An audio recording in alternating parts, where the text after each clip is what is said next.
Good morning, Cinderin. Good morning. How are you? I'm good. It's not morning. Good morning. Welcome back, everybody, to another day. This is day 3 of the TI-11 North America Qualifier, Regional Qualifier. Today, we're going to be doing some upper bracket matches, Cinderin. And the first one up is Soniqs versus 5RATFORCESTAFF. Now, I want to set expectations, of course. Anything is possible. But Soniqs are the overwhelming favorite in the entire region. And 5RATFORCESTAFF were 6th place. They tied for last in the NADPC, but it wasn't really very close. There's a huge discrepancy, at least during the season, between these two teams. We'll see if it continues today.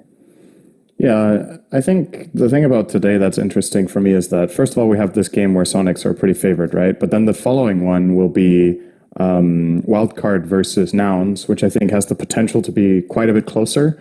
Soniqs and Nouns, the two favorites to win the whole thing. So now that they're meeting some slightly stronger opposition, or in the case of Nouns, I would say significantly stronger opposition than in their first series, it's going to be interesting to see how they adjust during those series, especially if they end up losing a game. But yeah, I think it's fair to say going into today, Soniqs are major favorites in this series. And based on what we saw from 5RATFORCESTAFF 2 days ago, they crushed in game number 1. Then in game number 2, they were very far behind and kind of lucked out on 2 players in the enemy team disconnecting and not being able to come back from a power outage. They did not look consistently strong, and you need to be that to be able to beat Soniqs. So they have to bring their A game today, and they need to do it twice, which is the tough part, I think, is to do it 2 games in a row. Day 1, we had a 2 disconnect when they were up by a lot, and so they end up losing. Day 2, we have 1 disconnect. They were up a lot. They lost as a result. And an Arkosh forfeit. Yeah. What happens on day 3, Cinderin? Maybe the servers go down. So everyone. That is a very rare occurrence, right? Yeah. That would be quite something. We need to step it up with the issues here. Maybe global internet goes down. How about that? Global internet. So just like little. It's not. I don't know if that's even possible. You know that box they have at NASA that runs the internet? That one's going to crash. I see. Of course. Yeah. I mean, they have it segmented in a lot of ways, but a certain region could go out of internet. I believe that's the most feasible. That's possible. We'll see if that is next on the list. I have a random thought that just occurred to me because I read it on Reddit. Apparently, Centaur's hoof stomp is 20 radius bigger than the patch. The patch notes didn't talk about this buff. Yep. And I didn't notice it when I played. I'm not going to lie, but that seems pretty good, Cinderin. Would you say that? That's another, what's that, 7% radius or something? 5%? Right. That's something. Well, on top of that, and you and I were on the same page with this, where we read the patch notes, the latest one, so B, and it said -1 regen for Centaur originally. That's what I thought it said.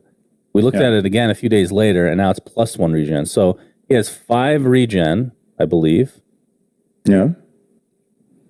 And 20 extra AoE. Why is this hero not picked every game? To see Centaur. Why is he not picked every game? Just because his Ags is garbage. We can agree on this. It's not good. It's hilarious, though. I love it in certain situations. But that's not really... I wouldn't even call that a nerf because people weren't buying his Ags anyway, right? As we are in the draft. Yes, that's true.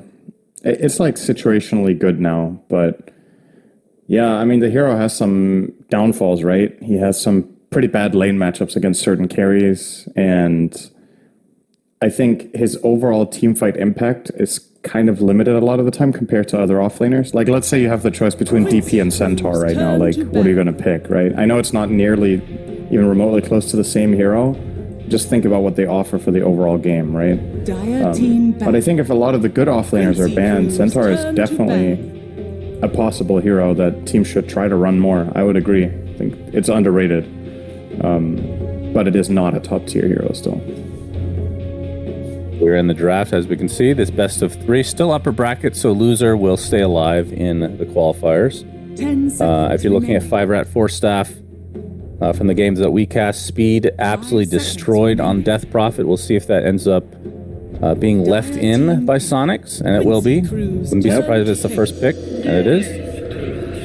Now, let's see what Soniqs have planned for this. So, something that you could run into it would be AA, but I don't know if you would pick that first phase as Soniqs, and you would definitely not be surprised with this. So you're coming in with a plan. This should be a relatively quick counter pick from them. They know what they're up against. They're going to grab Marcy as well as Lina. So, pretty telegraphed here. The Marcy will more than likely be played as a 4, and the Lina is almost guaranteed to be mid for Quinn. I wonder what you counterpick Lina mid with. Like, historically you would run like Puck or TA, but I don't know if either hero actually beats Lina anymore. So maybe she just doesn't lose lane and you just look at bigger picture stuff. Well, how does Death Prophet do? I think it's one of DP's worst matchups in lane. You're outranged, you take a lot of harass, you can't really go in. I think they'd rather put the DP in the off lane together with the Shaker and go that way. How's Onion doing? My dog's great, thank you. Guess there's someone at the door. That poor dog. He gets very excited when someone's at the door. Is that excited or is that angry? You never really know, do you? Yeah, true. The Death Prophet Earthshaker opening from 5RATFORCESTAFF. And the thing I think we're seeing a little bit less of lately is these flex openings. I don't know if you've noticed that too. Like at the major, it was all about picking heroes and just flexing the crap out of them. Like it's all about mind games, and this is like very orchestrated. You know exactly what position it's going to be an MSS Marcy roaming around. It's going to be Quinn Lina, like you said. It's going to be the. I mean, I guess the Death Prophet could technically flex, but you said it's not really a good matchup. But we saw Speed play yesterday. Earthshaker always plays the same position. I find that interesting. I think this is what often happens when a new patch drops, is that you step away from the flex a little bit because some heroes are perceived as just too powerful to be ignored. So you're going to grab them early because they have so much impact. And then over time, either through nerfs in a B, C, D version of the patch, or because you learn more and more about the game, you're going to find solutions to these overpowered heroes as they are at the time. So I think this makes a lot of sense. Give it a couple of weeks, and then either a patch or teams learning will make it more in the flex direction again, so there's less transparency. But like the thing is, if DP is as good as we think, then you don't really care about showing it, right? Like you build your lineup around it. And for Soniqs, I think their opener is less straightforward for this patch. I think I don't know if they know something I don't about this Lina mid that makes it a first phase pick, but I mean, they'd probably come in with a game plan here that we're better than 5RATFORCESTAFF, we're going to crush them in lanes, and then we're going to ball out of control in the game, which is fine. But yeah, it's not very flexy, the way they've picked this. Flexy. Flexy. Yeah, they are known for destroying their lanes and then just winning the game outright. So we'll see if that... I mean, I don't even need to look... That's true. I don't even need to look at the record for Soniqs versus 5RATFORCESTAFF in the DPC, because it was definitely 2-0. Because Soniqs did not lose a singular game until the last series where they lost to EG and had to play in the tiebreakers. Yeah. Very, very normal occurrence in NA. So second phase bans for each respective team. It's going to be Faceless Void, TA, on the other side, Dark Willow, AA. So, I mean, is AA worth a ban just against the Death Prophet, or is this kind of leading us to believe that they're going to be trying to pick a little bit more healing? I don't know yet. I mean, the patch is still relatively new, right? I do think countering DP with anti-healing is very powerful, though. So even if you don't run any other healing, I still think AA has a place, especially together with Marcy as a 4. I think it's pretty strong play potential, right? You have the stun into throwback, which sets up Ice Blast really nicely. And as you said, you can try to take this in a bigger healing direction if you want as 5RAT. Chen is banned, though, which would be the obvious one, right? He was the first phase ban. Invoker banned here now by Soniqs, so... Interesting. Are they expecting a support Lina? Team pick. Oh wait, that's the other side. Never mind. Okay, so we're gonna see Rubik. Probably 5 Marcy obviously. then. Or it could be 3. I mean, do they want to get that creative? It's Nah, they don't do that. I mean, maybe they started practicing in scrims or something. But yeah, this Rubik screen. I mean, both MSS or both Marcy and Rubik played by MSS a lot. So I guess there is some flex. Could be a 5 Rubik for Fata as well. Like, the spell steals are just incredible, right? Fissure, Exorcism, Spirit Siphon, Crypt Swarm, like all of DP spells are actually really, really good on Rubik. So maybe an Ember pick. This is a pretty dangerous proposition in my opinion. I know Kits is a really strong Ember player, but I think this is one of Ember's worst lane matchups. I think Lina is very tough in mid. If you're clutch and you dodge the Light Strike array with Sleight of Fist, then of course, you know, if you outplay consistently, but the problem is a lot of the time you need to use Sleight to maybe ensure range creeps, and the moment you've done that, you can't actually walk up to the wave anymore, because then your dodging ability is gone, and Lina can like pump fake you with the stun. It's just stressful, I think, for Ember to play, but we're gonna go for it anyway. This is bold. More great spells for Rubik with that Jakiro pick. Yeah, give Jakiro as well. Just give it an Ice Path as an option. I'd love to play Rubik in this game. You're only really scared about Ember. He's the only hero that can jump you in the back. And if he does, he's kind of exposed, right? You can get caught by a Marcy jump. You can get caught by lift into LSA. Soniqs might even pick a direct counter to Ember as well, in addition, if they wanted to. Let's see if that's here. That is not a direct counter. It's kind of a pseudo one. You know, you turn into Ember, you can Slight Chains him. You can obviously turn into Shaker and Fissure and enchant Totem. Nice Morphling game. Oh yeah. That is very nice. Although the problem is you can't get the Ags, right? Without having to buy an Ags yourself. Yes. 5 seconds remaining. Wait, does it copy Ags from the enemy? I don't think so, right? I think it still works like that, right? Or did that get completely changed? Do you not have their Ags anymore if you have Ags? I don't see why that would have been changed, because it makes sense. You should get it. Yeah, I don't know. That's either way, he would need an Ags himself on Morphling, which just is not a thing right now. So, although I haven't heard some Morphling players say that's actually pretty good. Yeah, and even if you don't go Axe, you can still turn into Shaker and use Enchant Totem, right? So you just don't get the jump totem, but you still have Fissure and Enchant Totem, and then you just turn into yourself, waveform in an attack, and kill someone. So it's not as crazy as with Axe, but it's still very good. I would say, though, in this game, I think his best morph target is probably Ember. I think turning into Ember Spirit as Morphling is so powerful. Turn into him, you cast Flame Guard, gives you a lot of extra health in the fight against this lineup that's so magic heavy, and then you Slight Chain someone, go in, and go for the kill. So, really love his opportunities here as Morph. It's got to feel nice. I mean, think about it. They picked Rubik and Morph, right? That really goes to show just how good the enemy spells are. They picked both Stealers. Yep, true. And the fact that they pick Morphling knowing that AA is banned as well, that's pretty hard counter. So as last phase of bans now. PL taken out. Timbersaw for 5RATFORCESTAFF.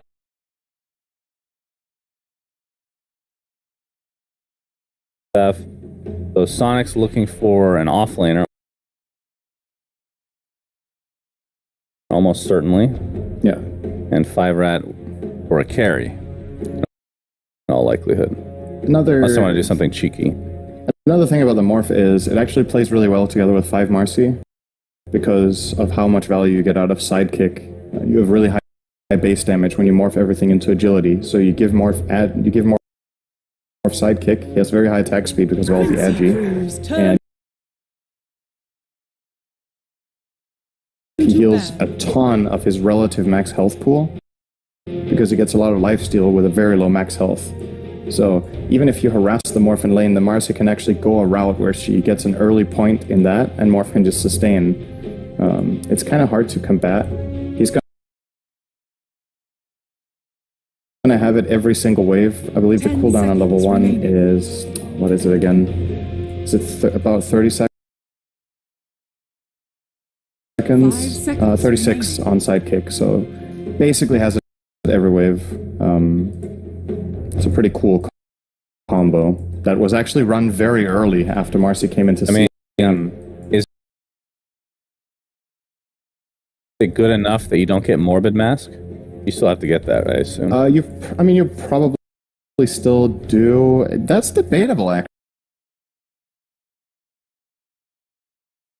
actually. Like, maybe you don't need to. Curious. Well, then you can't. Also then you need Ring of Marcy Health by you round, all right? the time. If you take a Ring of Health path and you want to, let's say it's a game where you want Lincolns. I don't think this is that kind of game, so maybe you do get Morbid, but let's say it was a good Lincolns game, you might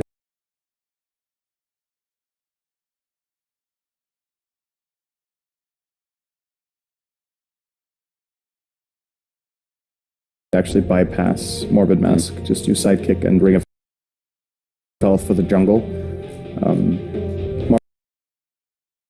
Morbid Mask obviously got nerfed for jungle too. I feel like 5RAT needs to do something crazy because again, I hate to paint this negative picture. I can't see them beating Soniqs with just a normal lineup. I think they need to cheese. As PA is the last man for Soniqs. Not saying it's good. It's good against Morphling. Yeah, but PA something like good here because it's good against Lina as well. Turn to pick. Luna. Okay. I mean, you look at the lineup in isolation. 5RATFORCESTAFF lineup is actually really good. I think this looks like a very well-rounded draft. You have a great two side lanes with Shaker, DP, Jakiro, Luna. You have Ember mid.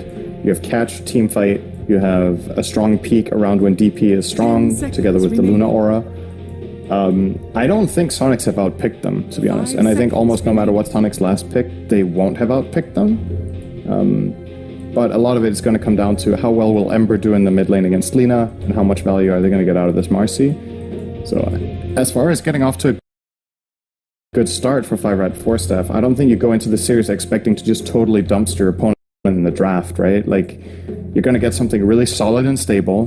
You're going to not want to lose the draft and have a way to victory, have a game plan, and then it's about executing your lanes and building some momentum. Their team fight is disgustingly good on 5RAT. It's very, very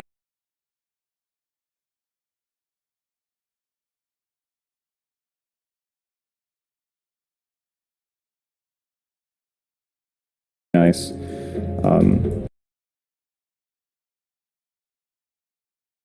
So Soniqs have a little bit of like, I think this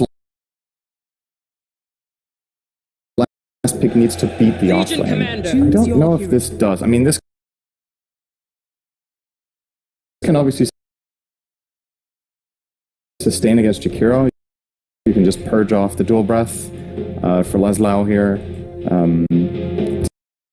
to stay there, but it's if you're asking me which lineup I would rather play, it's probably 5RAT overall.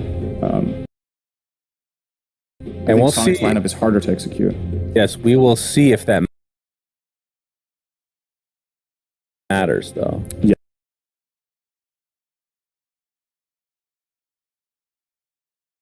Although I don't know how you hard counter the DP without an AA. It looks pretty decent. I mean, one of the things that DP hates is getting outranged, right? So one of the good carries against DP, as an example, would be something like Sniper, who can just stand really far away, keep hitting you and knocking you back during fights and eventually take you down, or like heavy single target damage like PA. What Soniqs do have here, though, is that they have a dual with potential blade mail. I think that's scary. You don't have a save on your team, so you're going to deal a shitload of damage to yourself with ghosts. You have Morphling with heavy single target burst. You have Lina with heavy single target burst. But once there's a BKB on the DP, I don't actually think they kill her that easily in fights. So there is that time, again, for 5RAT around this lineup. I think 20 minutes in is when they really should be looking to be at their strongest. And to just elaborate a little bit on my point, let's imagine the lineups were swapped. I would favor Soniqs very heavily for this game. But now that 5RATFORCESTAFF have this. I think there's a path to victory. I'm still with you. I mean, Soniqs are massive, definitely favorites here, but it's not as bad as it could have been.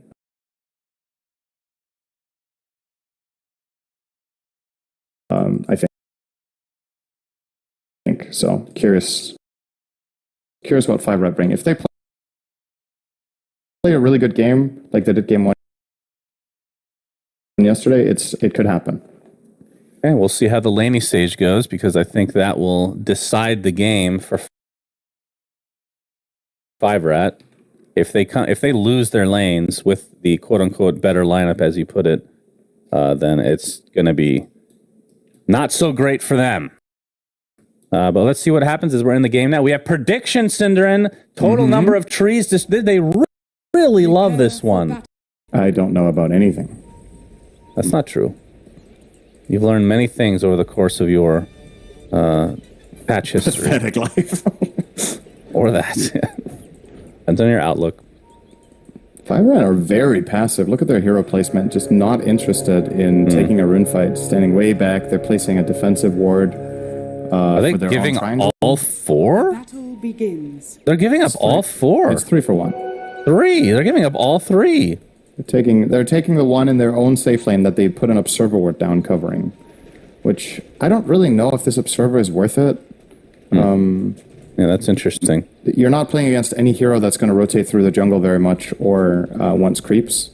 So, like, I don't think the 4 Rubik is going to care about this ward, even if he knew it was there. I mean, obviously he would deward it because that gives something, but he's not, like, phased at all by this being obst. So DNM will be playing the Luna this time around. And Speed, as expected, on his Death Prophet, as he's going to get stunned up to start things out in that bot lane. But like you said, Fata, Yawar are going to be the combo here. The Marcy, Morphling, they'll be able to heal up. You get Sidekick level 2, or you try to go for City. No, I think Fata's pulling him. Fata's going to get the range creep there with a jump. The rebound. Okay, it's a bit greedy, but we'll see if it works out for Yawar. That is a very, very good laning start bottom. Yawar got 7 out of 8 CS in the first 2 waves on Morphling. We're very happy with that. He's not done yet. Every time I look, he's getting a last hit here. So 8-0 start for him, and then mid lane, very early double lead. range creep deny. Oh, that's a big blunder from Speed there. It's unfortunate.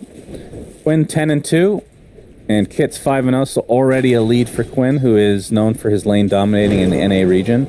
And then the one lane I don't really expect 5RAT. Oh, I was going to say they're not going to lose this lane, but they get first blooded by MSS. And now DNM taking heavy damage. Won't be able to get the trade onto Leslau. I mean, on paper, how is this lane for 5RAT?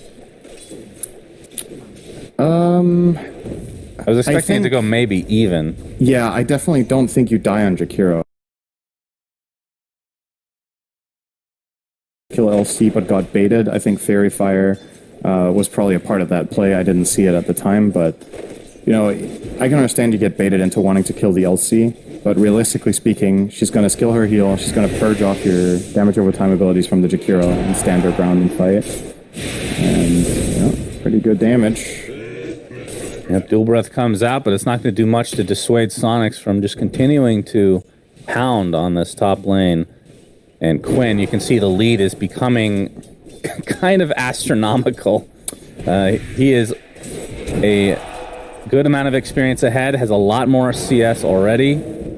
Yes. And he could potentially get a kill here pretty soon. It's better be careful. We got the Dragon Slave up. Not going to be enough to outright get the kill, but Quinn completely dominating. So we're seeing what I talked about for the Ember, right? He's using Sleight of Fist to ensure CS, and that means he can't go to the wave afterwards. Every time he walks up to the creeps, he's just getting punished, just getting Dragon Slave spammed. Like here, even in his tower. It's one CS, now he has to be careful. He can't come close, or he's just going to get LSA'd and killed. So this is a very Lina-favored matchup. And I think this is kind of a losing strategy if you're 5RATFORCESTAFF to pick this particular matchup against Lina. If you're giving Quinn a lane dominator like this, you have to pick yourself a matchup where you don't get exploited this hard. I mean, Oh look boy, at I think Kit's this is... Oh, we had one charge. Oh, but I guess Dragon Slave was still on cooldown. Yeah, it was still on CD. Very close. But now, I mean, we'll see if Quinn can get both runes. If he gets both waters, this lane's just over. I mean, it's already pretty over, right? But Yeah, it's... I think Kit should be able to get the other one, surely. But this is, yeah, tough to watch. It's already a 2k lead for Soniqs. They will each get a water rune. And, I mean, one thing we didn't mention is the Spirit Siphon that we've talked about so much over the last couple days, not doing percentage-based damage. Kind of a big deal against Morphling. Used to be... I don't know if that was necessarily a hard counter by any means, but it would do a lot more damage because he's able to Strength Morph, but now it's just a fixed amount, so maybe well, not even as arguably good. it's better. Siphon is very strong against his low max health to begin with, especially if you catch him in a stun or silence to start off. But yeah, later on, when Morph does start morphing into strength, definitely weaker than it was before.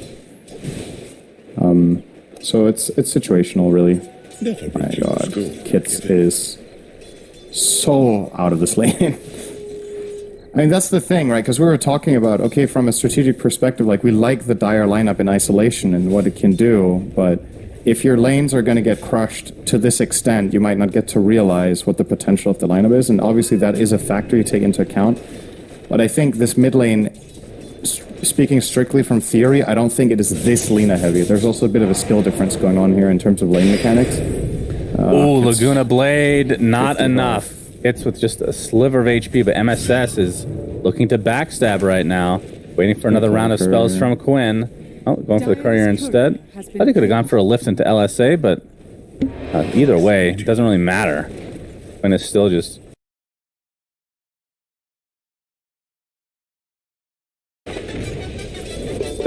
using the Sleight of Fist. As you can see, more rotation in. Both Fata and MSS have come to play. Fata's going to get stunned up by Giant as Rune Battle in the top area. LSA is going to connect on Kits. Obviously not level 6, so can't really use a Remnant or anything of the sort. He will walk away with just a sliver of HP again. And it does have 9 stick charges, though, so...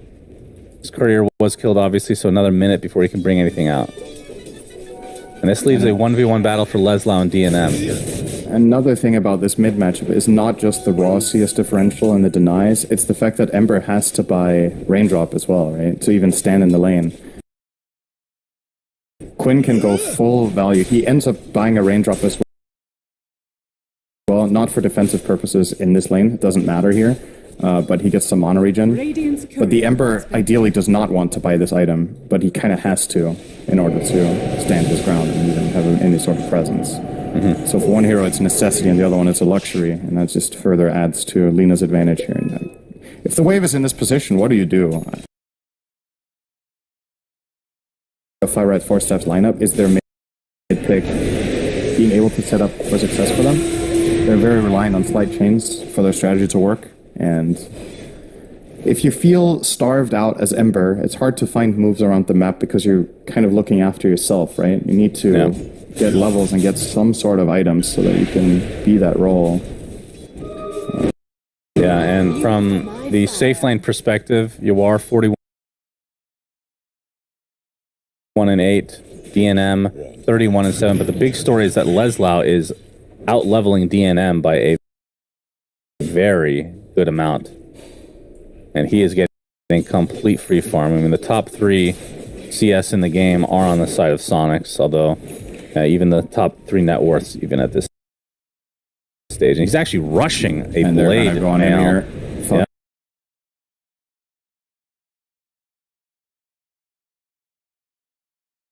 That's joined. Oh, okay, a little bit of there. Yeah, a little bit of something. Rebound Not able to get failed. much.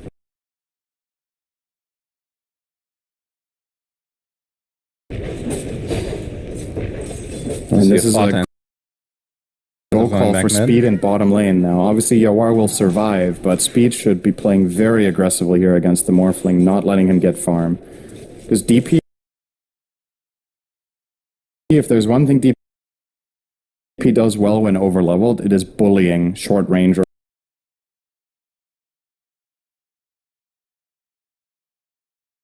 about, this is not a Lincoln's game, so you're not going to buy Ring of Health. Yeah, Quinn 500 away from finishing Boots of Travel. Has the double damage. Had the Arcane Rune before that. Has gotten basically, actually, I think every power rune so far. He almost has as many denies as his opponent has last hits. Oh, let me... Just to give you some perspective here. He's 59 and 20 against 28 and 1. Jeez. That is pretty rough stuff. Yep. Oh, he's going to try to go for the kill. Laguna Blade DD, again. yeah. DD. Not going to be enough to get the kill, but forces gets back. And Quinn, not too scared. Oh, okay. That. The Dragon Slave is just enough damage to get the kill. He finally finds it onto Kits, and now we have the lift into the LSA. Quinn with a double kill. And this is quickly getting out of hand in favor of Soniqs. Big mistake there from Kits to get killed off like that. That was a very obvious and telegraphed Top play, lane, we have Dispose. DNM. Not going to get dueled. I think a Blade Mail is coming out already. Yep.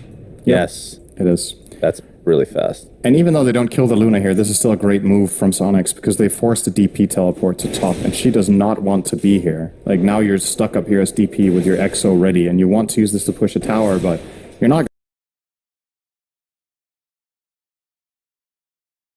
Some heroes to try to secure the top room, but obviously the 50-50 not going their way. Where's the DP right now? So Speed actually TP to the top lane. That's going to leave Morphling, Mr. Yawar, to just free farm both the jungle and the bot lane for himself. And Giant has to be a bit careful here. Exactly. I was just going to say, like, you're not safe here as Shaker. If you get caught by Rubik or by Marcy, you can easily get killed off. But it looks like the pressure from Soniqs will be put top. They do have the 10-minute siege creep, so they're going to put their Boots of Travel to use. And our Shaker's coming. And Quinn has the Arcane Rune popped already, so look, just itching to use the Laguna Blade. Siege creep is taken out, but Soniqs are here in numbers. Lesla dodges the Enchant Totem. Pata jumps in as the Exorcism is popped. It looks like Soniqs want to try to disengage, but looks like Lesla won't have the choice. Despite popping that Blade Mail, will drop. The 5RATFORCESTAFF still behind by 4K. And they lose bot tower. It's just... Oh, wow, yeah, you're right. It's not a good trade whatsoever. I mean, in isolation, it looks okay, right? Their tower was getting pushed, they defended, and they kill Legion, but the amount of rotation that this costs them is a net loss on the map by far. Like, Morphling gets more out of that than they do with their kill. Tower Gold invading the triangle and starts farming here. We're going to keep calling this triangle, by the way. It's the two camps in this secret shop. That's the triangle. Even if there's only two camps now. So the triangle tip is nice the secret shop. Steal. Easy kill on. Yep. DNM is dead. Nice rotations from Soniqs again, and showing the global potential of Quinn as he can just TP back to the mid lane. And he is starting to, well, I shouldn't say starting, he is taking over the game since the 1 minute mark and expanding on this lead. Took over the game when they picked Lena. Yeah, it feels like it. Oh, very aggressive here onto Kits, alright. We're pushing it a little bit there. But this is what I was talking about, and I'm not going to try to cheese in a game like, in a series like this, when you're kind of outclassed. Because it feels like, even if they had picked heroes that, you said that they kind of won the draft in a way, right? If you didn't look at the teams, you'd want their draft, but Soniqs are just better players. Yeah, more experienced team. So my point was, if the drafts were flipped, I don't think Soniqs would have lost the lanes like this, right? Like, that's the point. So they could have played the Dire lineup against the Radiant one, and they could have floated the lanes to an extent where maybe it was a slight loss in the lanes, but not like a 5k minute 13, right? So that's why I still like the Dire lineup as it looks, but they're just getting exploited too much by Quincy's formidable laning stage. So when you go up against a team like this and you know what your weakness is and what the enemy's strength is, you might have to cover that aspect more than you usually would against the other teams you play against in either Division 2 or bottom of Division 1, where stuff like this, it's just a total difference of the last few days here. It's just obviously, it's going to be a bit tough.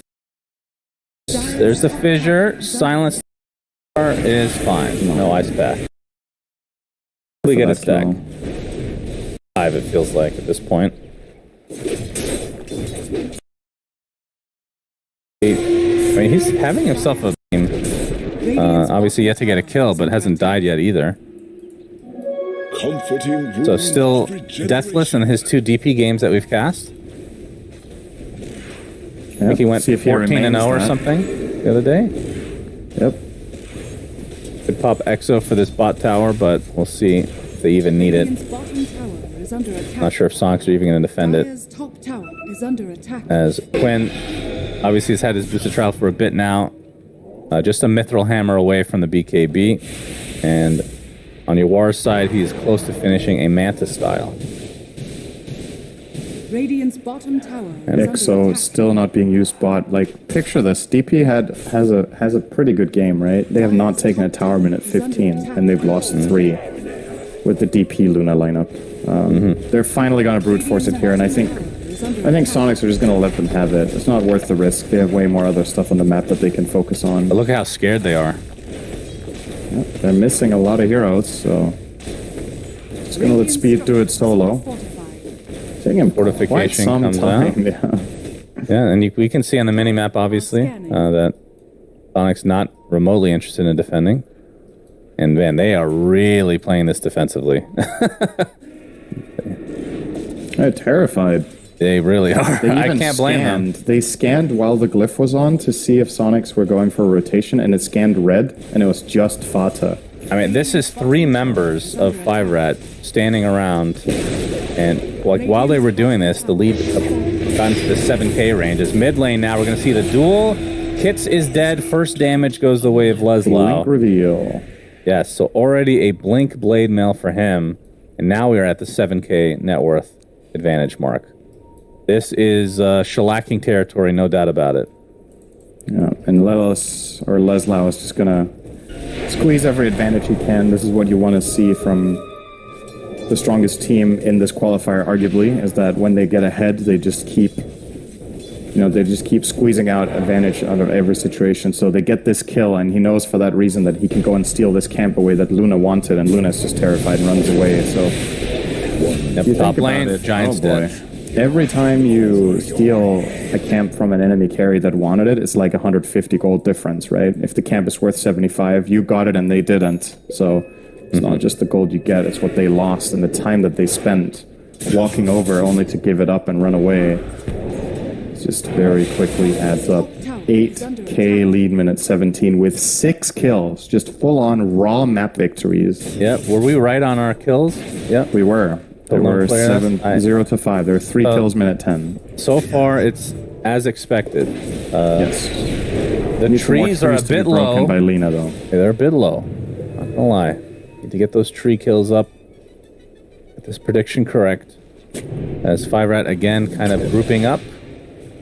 And the problem is they don't have this Blink Dagger. They don't have the Shard for the Earthshaker. He's going to go for Shard first, which is something we've seen a lot recently. And Soniqs are like, okay, you guys are going to just stand around. We're going to take Roche. Yep.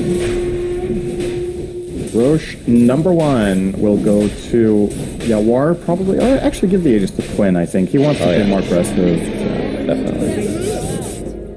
Yep.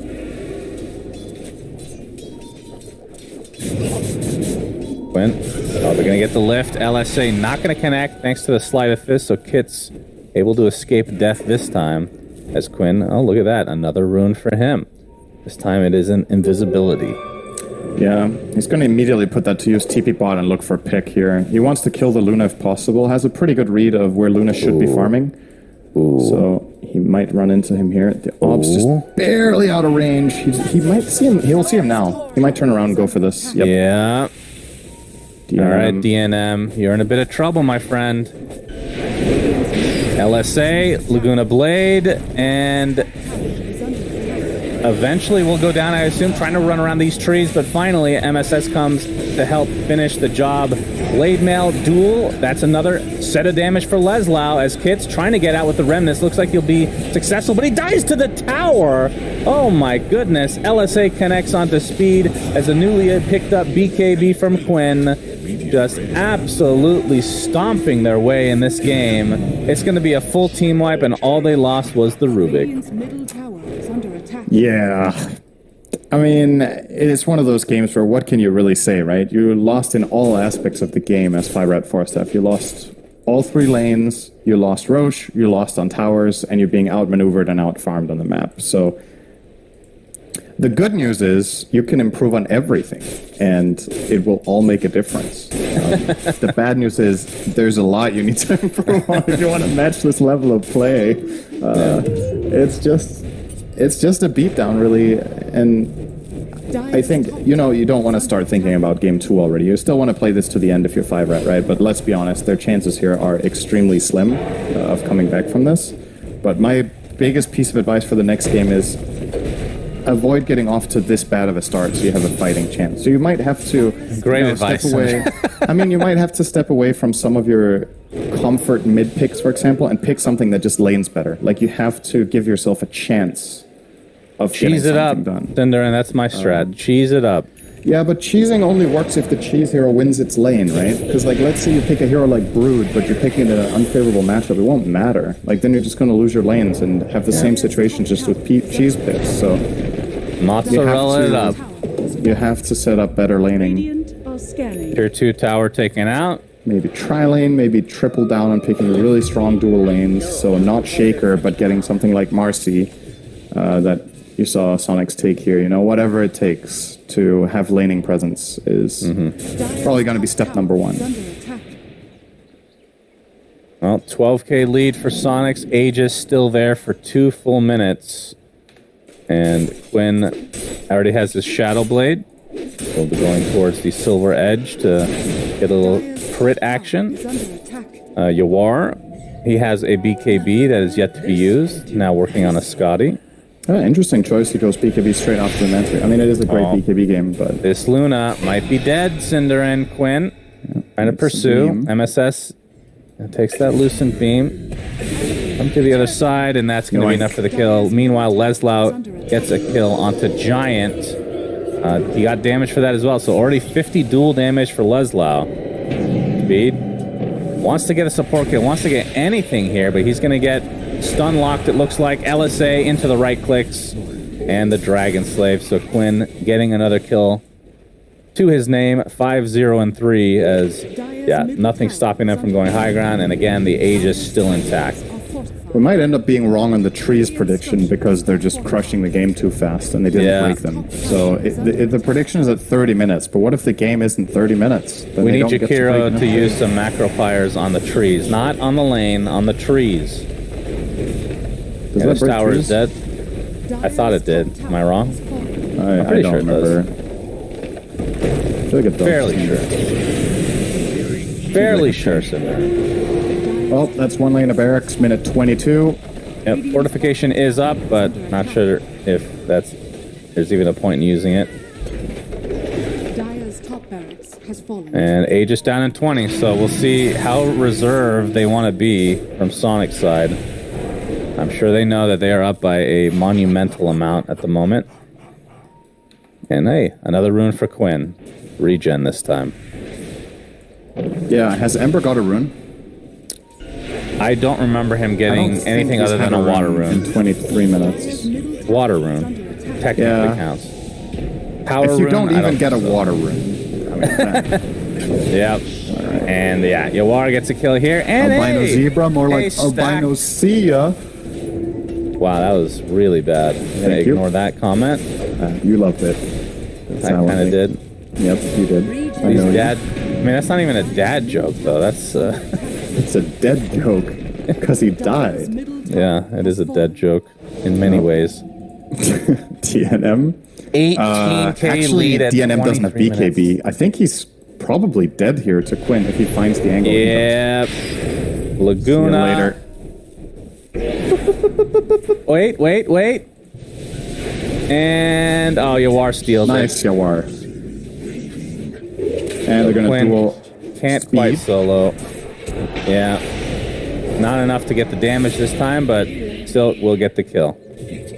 And they can just barrel down mid if they want, or they can wait for that second Roche, which would help with our predictions, of course, Cinderan. Very important.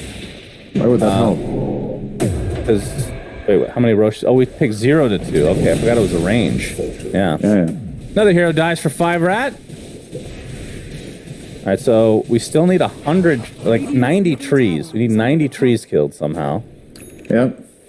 And if we get that, we will have a 4 for 4, which will be the first time. That's true. So it's not going to happen. Yeah, we haven't had over 50%, though. We haven't gotten 3 out of 4, so that's nice. One time? No, actually, maybe not.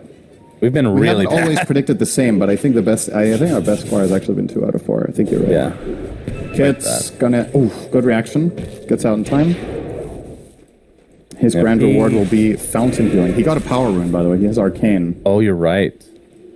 How did he manage that? Quinn was top, I think.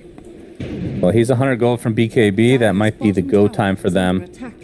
Or it might be now, actually, because they are smoked up already. Yeah. Trying to get a surprise jump. Yeah. Fissure. Okay. That's fine.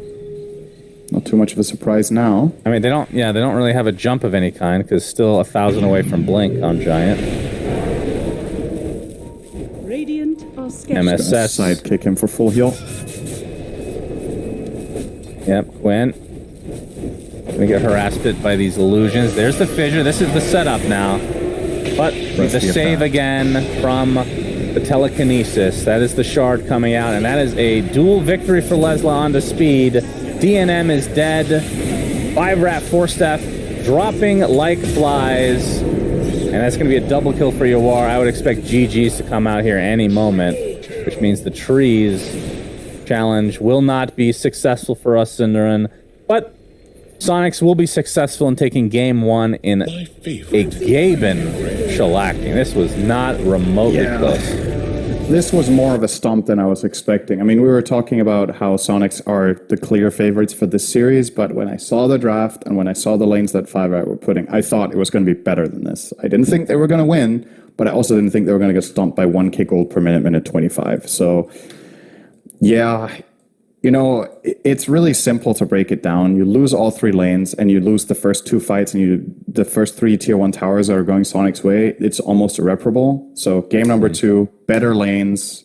Make sure you get matchups that are playable, and I think especially kits. Put that Ember on the shelf if you're facing Lina. Get yourself a better time so you have a chance. Ooh, or maybe ban the Lina if you don't have a tool against it in your arsenal. Like that. I was not looking at the score at all. I didn't realize they had 2 kills. 23 to 2. They were both on kits. Everybody else had a goose egg on the side of 5RAT. Yep. Yeah, I don't think there's much to break down here. That was just not remotely close. Hopefully game 2 is a little bit closer. Obviously, we're still favoring Soniqs no matter what the lineups may be. Well, maybe if they all random, it could be pretty bad for them. Oof. Don't think they're going to go down that road, though. This is a very important match for them. But yeah, let's take a quick break. We'll be back with game 2 after this.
performance is what we live and breathe.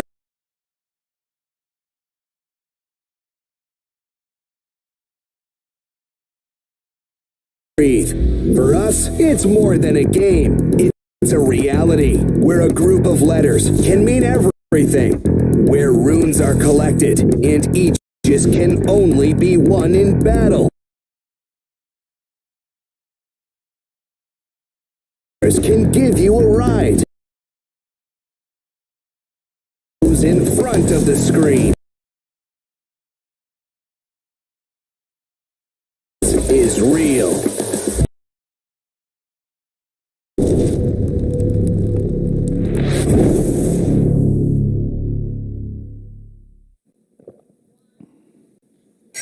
Greetings and salutations, Dota fan, Suns fan here with Cinder, and we're deep into the draft already between Soniqs and 5RATFORCESTAFF in game number 2 of the NATI11 regional qualifiers.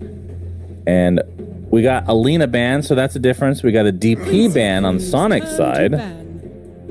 And I believe Chen, I don't remember if Enigma was banned. I guess it probably was. Yes, it was last game as well. So the opener is Batrider Clock for 5RAT, and Soniqs take Quap Undying. Yeah, overall first pick was Undying. Bat Clock the response into Queen to close the phase and to counter Bat in mid. So 5RATFORCESTAFF are in this position again, where if they do put the Bat mid into Queen's Queen, I'm worried we're going to have a repeat of last game. And if they put the Bat side lane with Clock, it's pretty telegraphed now what the matchup is, so you can pick a carry. That fares well against this together with Undying for Soniqs. So I think they like the position that they're in because they get to close the phase with the Bat mid counter.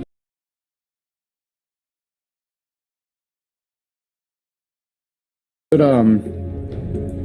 once again, just like I said at the end of the last game, you have to have stronger lanes than you did last time. And I don't know if this was the opener that will accomplish that. I have a carry in mind. Mm-hmm. The problem is I don't remember Yawar ever playing it, and people don't play it in general. But against Batrider Clock, Slark. Yep. Do people play Slark these days? They do. He's a lot better now than he was last That's what I patch. thought, but we have yet to see him in the NA. Yeah, NA hasn't region. been giving it much love. It got picked a couple of times in ESL Malaysia and did really well in some of the games when it was picked late in good matchups. This could become a Slark game. I also think Phantom Lancer looks pretty promising. Against PL Clock, against Bat Clock, those matchups are really good for PL. Slark just got even better. Now, PL is also good against Jakiro, so honestly, both of them just look amazing.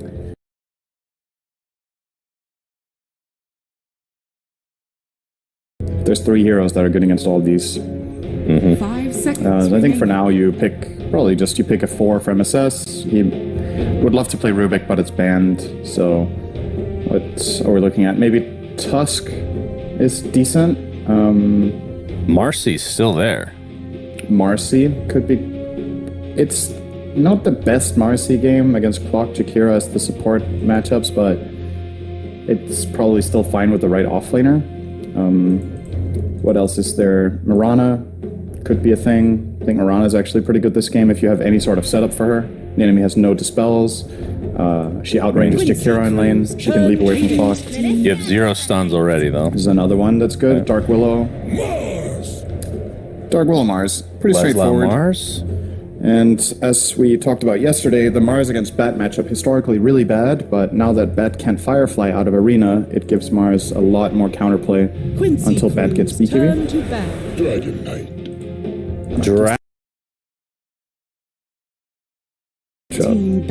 Oh, Soniqs are actually going to ban PL. Interesting.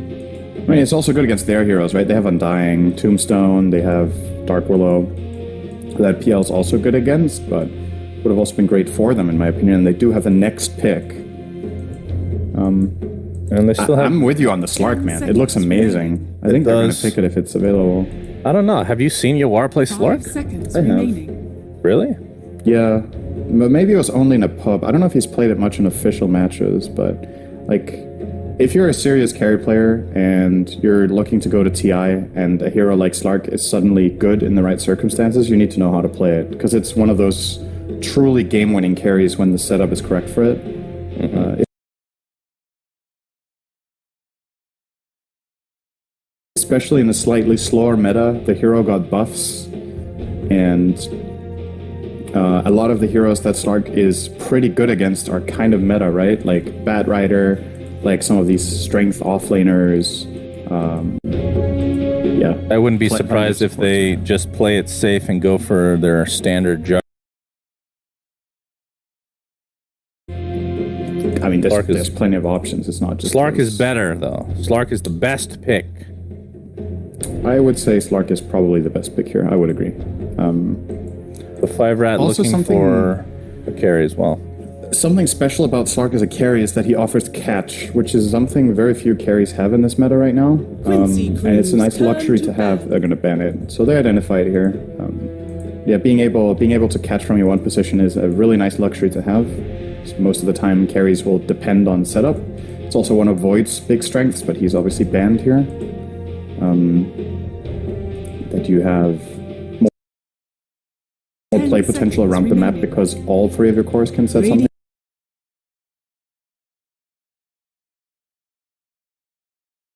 else. Team ban. So what else is there? All right, that's all the heroes that we mentioned. Wait, so what's left that he could play into this? Weaver, Naga Siren. 10 seconds remaining. How is Kind of short when they're banning the ones that we would like to see. how's Alchemist?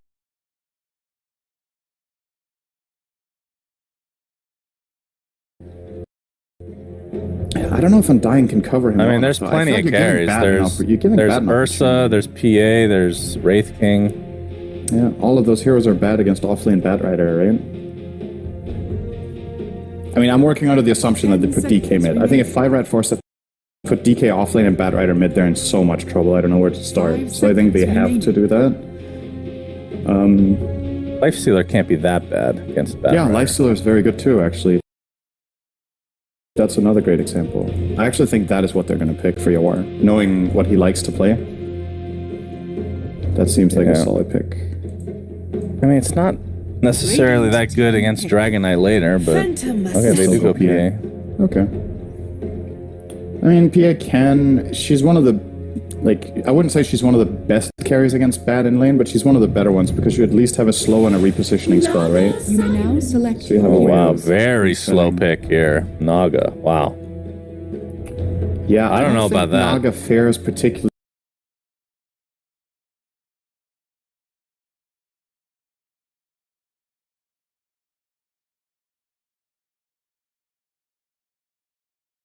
well against PA.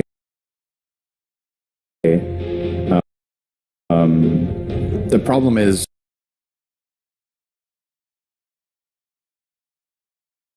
later on PA will go Battle Fury and she will get huge, and she has inherent amazing evasion, and Naga does not like to play MKB, so Naga is probably going to have to buy Bloodthorn, and you're going to have to kill PA during that Thorn and not let her get dispelled. If it gets dispelled, I think she's just super safe later on in the game. So...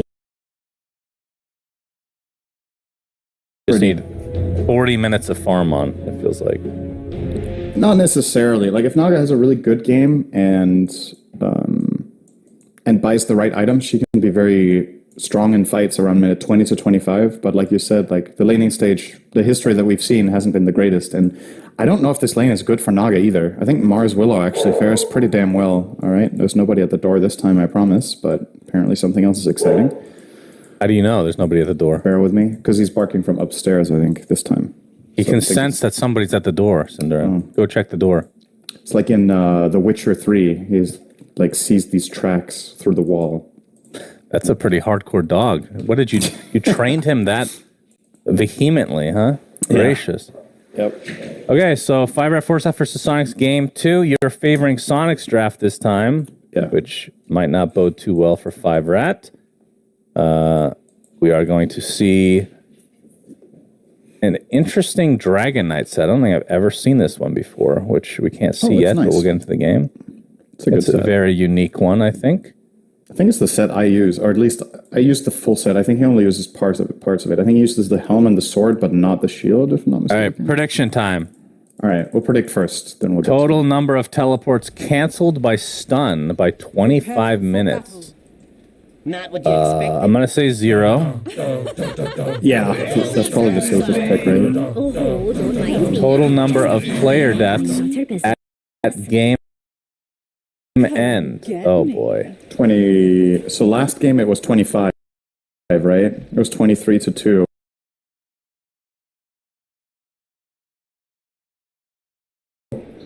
It'll be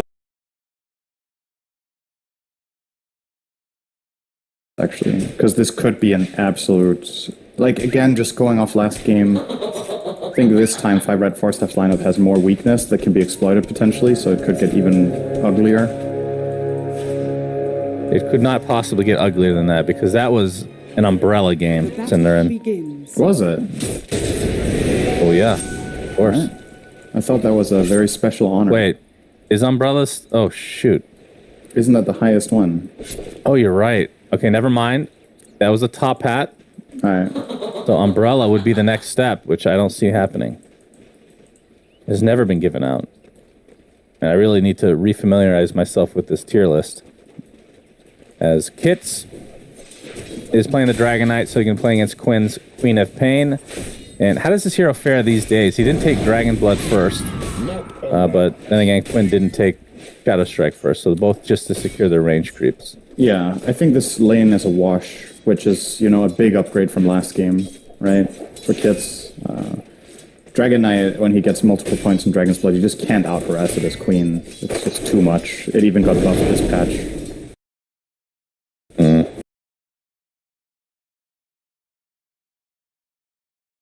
You're just going to farm, and then it comes down to Breathe Fire usage, whether you can beat the Queen. That is not the way you do it.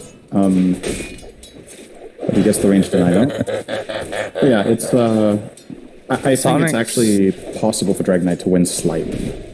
Albino We Zebra. see some action bottom. Albino Zebra is fine, but First Blood goes to Yawar in the top lane. So Sonics have kind of switched things up. Tell me someone I know they haven't. I mean, there's This 6 was stacks of sticking not napalm on Fata, but he's The fine. lane I would have expected.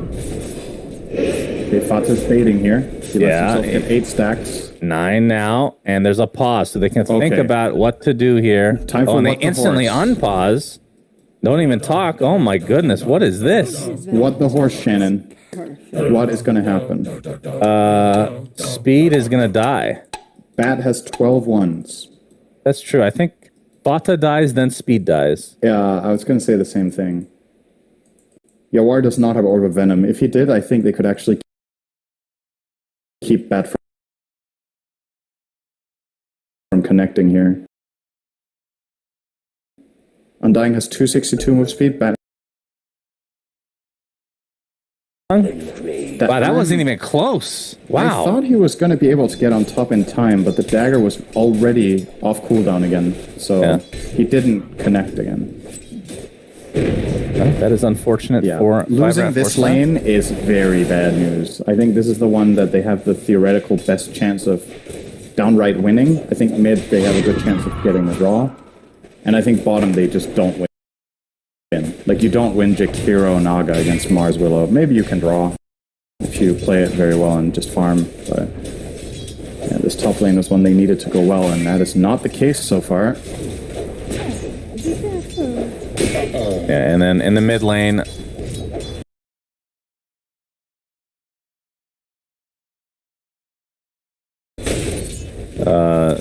obviously last game Quinn was dumpstering, and this time around very even. So that is good to see for 5RATFORCESTAFF. Kits is going to get the other water rune. Of course, this is not a hero that goes for bottles, so Quinn should be able to get these runes unless there's some help coming out from his teammates. I mean, even if you don't have bottle, you still want to try for one of the runes just so the Quap doesn't get it, right? Even if you're not going to get a lot of value out of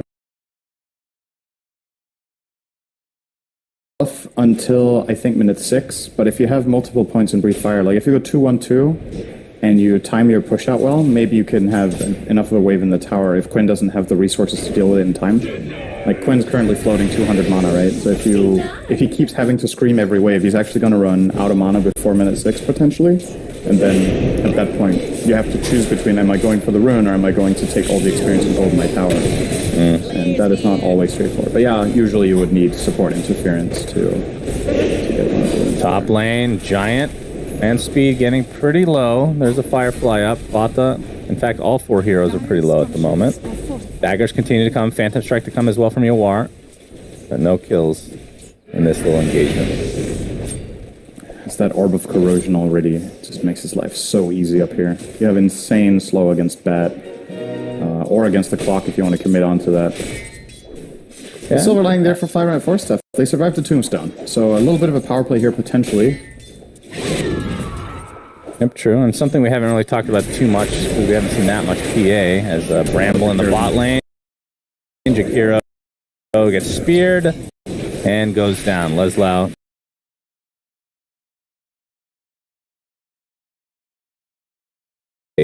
helping her sustain in lane and in the jungle. Feels like it's a lot harder to shut her down because of that change. Yep. And it does make a pretty big difference in certain situations against Bat as well, where sometimes it comes down to just a raw fist fight where Bat is on top of you and you just turn Phantom Strike and you start hitting each other.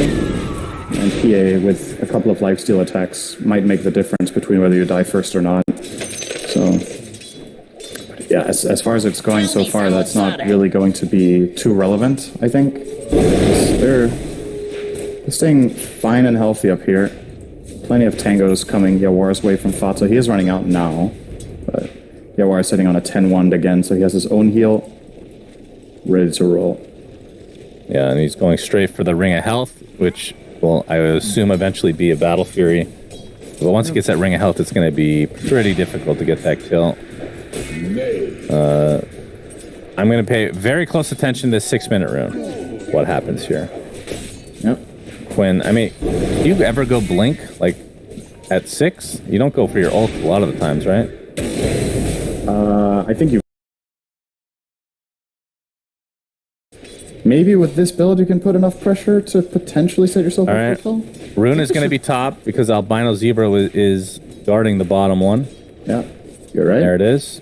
Oh, but Giant. There. All right, 2 heroes required from 5RAT to prevent Quinn from getting a power rune. And MSS even makes the trip over, and Quinn is probably very upset because he's used to getting every single rune. He is going for it top. Okay, you are. 6 stacks of sticky napalm. There's the tombstone. Dagger's 21. Coming up in 1 second. Still 21 charges. He's going to try to... Oh, he actually dies first. Bata gets the reciprocal kill here.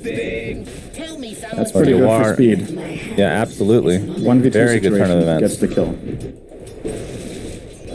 And now Kit's pressuring the tower in the mid lane with that dragon form. See a lot of the supports for both sides in this mid lane right now. And they have to worry about not only the dragon form, but the Jakiro liquid fire as well. And a double wave. TP from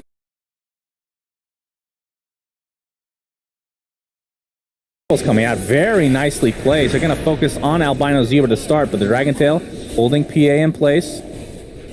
First crown onto Albino Zebra. I'm not sure if he's going to tick out. He pops his wand. I think he'll be okay. And still, damage being applied to this tier 1 tower. Already at half HP. Yawar, he's getting very low. Soul Rip to a healthy amount. MSS with another Bramble. And again, this feels like an ARAM game. This is pretty good for 5RAT. They got 4 heroes from the Dire defending mid together for a full minute, and Speed just got 2 completely free waves top with no PA.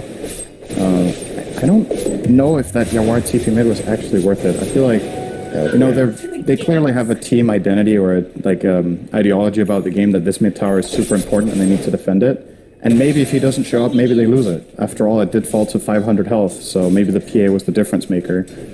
but the amount of you lost top is pretty significant. Like 2 full waves. Bat is now almost level 7, Yawar is level 5. So he's very much in danger now of just getting dove and killed.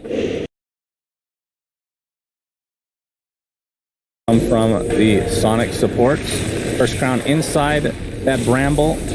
And Giant trying to maneuver himself around, but Yawar is here. Will he get denied to the tomato? No. MSS credit for that one. And Yawar still only level 5.5. So we'll see if Speed is able to take advantage of this early lasso, but obviously going to be a little difficult without the clockwork alive. And Yawar, it looks like it's going to be the Brown Boots Battle Fury. Obviously with the Orb of Corrosion already being done. Missed the flag bearer there. That stings. Oh yeah, that's tilting. Very tilting. Speed's in trouble. Okay, yeah. Maybe, Fata gets maybe the not. courier, and Speed gonna scare the rest of the members out. I think they weren't completely positive where he was or that he was there in general, or like maybe they just worried about TP rotations, because I think Undying Willow plus PA there can definitely look for that kill if they hit a Bramble. But I actually, on second thought, I think the backing off play there is very good.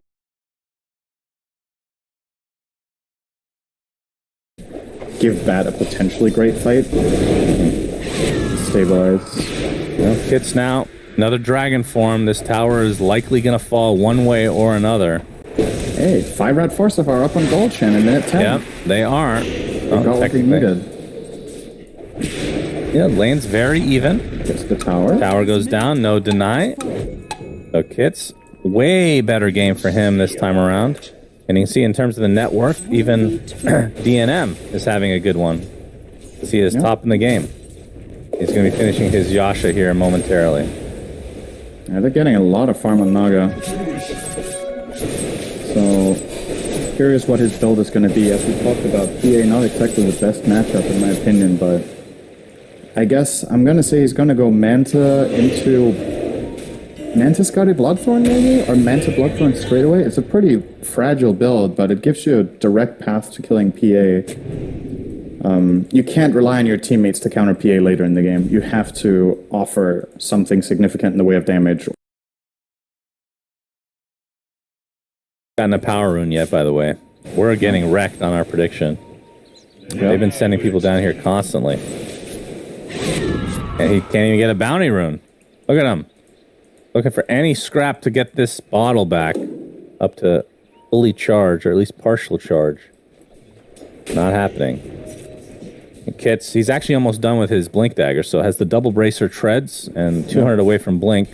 So expect a smoke play to come from that, along with, I would assume, the Bat Rider is going to be needed. Speed has the Ogre Club component of the BKB. And obviously has drums already. As Blink Dagger already on... Okay, actually, Leslie is having a very good game, though. He's top net worth on his team by a pretty decent margin. And he's going to get the arena down with Fata's help. And it's going to lead to another kill onto Albino Zebra. And at the very least, a ton of damage will be done to the Tier 1 tower as well. Maybe it's just going to be given up and traded for the top. Yeah, this is one of the luxuries you have as Mars in this game with the matchups that you have. Nog, so the Willow can actually rotate off the... And that is the reason Lola is level as the enemy minute.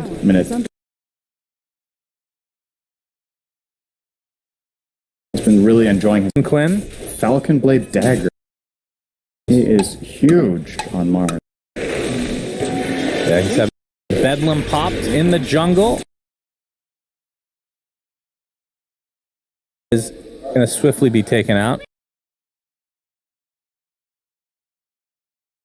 of the game, but it's an illusion, so not the best, although it will dispel Sticky Napalm if he comes into that. But yeah, Leslie with the blink, and BKB will be next. But now that we have the blink on Kits, you're going to see the smoke with him and Albino Zebra. They're going to get some Ward Expedition as well. Just kill 2 birds with 1 stone. Giant's still not level 6, though. That's a bit unfortunate. Yeah, I don't know how good this smoke is with these 2 exactly, but I guess, I mean, you need to show someone to make the gank likely to succeed. And Clockwork is the right hero to show because he needs level 6. So, Well, you know he doesn't what? have Maybe Dragon this is what Form you either. have to do. And it might This work. would be a big one. Dragon Tail opening. Macropire into the lasso. Down goes Yawar. That's without the Dragon Form needed at all. Great. Yep. Now Not he can expecting pop the in and dagger push. at all, and clock showing mid. Yeah, that was actually perfect. I take it back. Those were the perfect heroes to smoke for that move, so nicely done. Oh, but now we have the Mars Arena onto 2. Focuses on Bat Rider Arena, but speed is taking heavy. It's too much to withstand. Meanwhile, hit be out. Ooh, no cancellation. Cinderin. That was close. That was very close. What are we? It's by the 25-minute mark, I do believe. As no cancellation of the TP this time.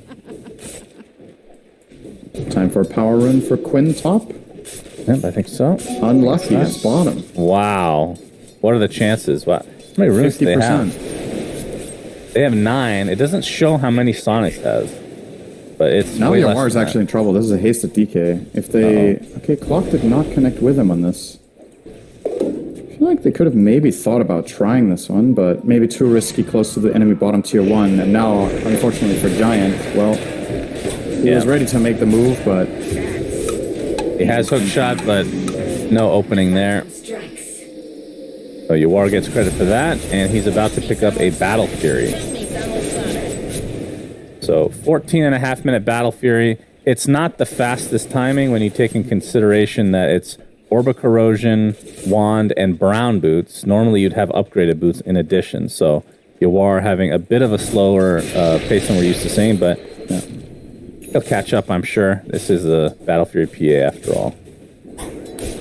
Worthy tribute. They've already stacked him a triple stack of Ancients as well, so that's ready to go. He has Blur, so and level 4 in Phantom Strike. Not 4 in the Dagger, so he'll be faster at farming that than with the other build.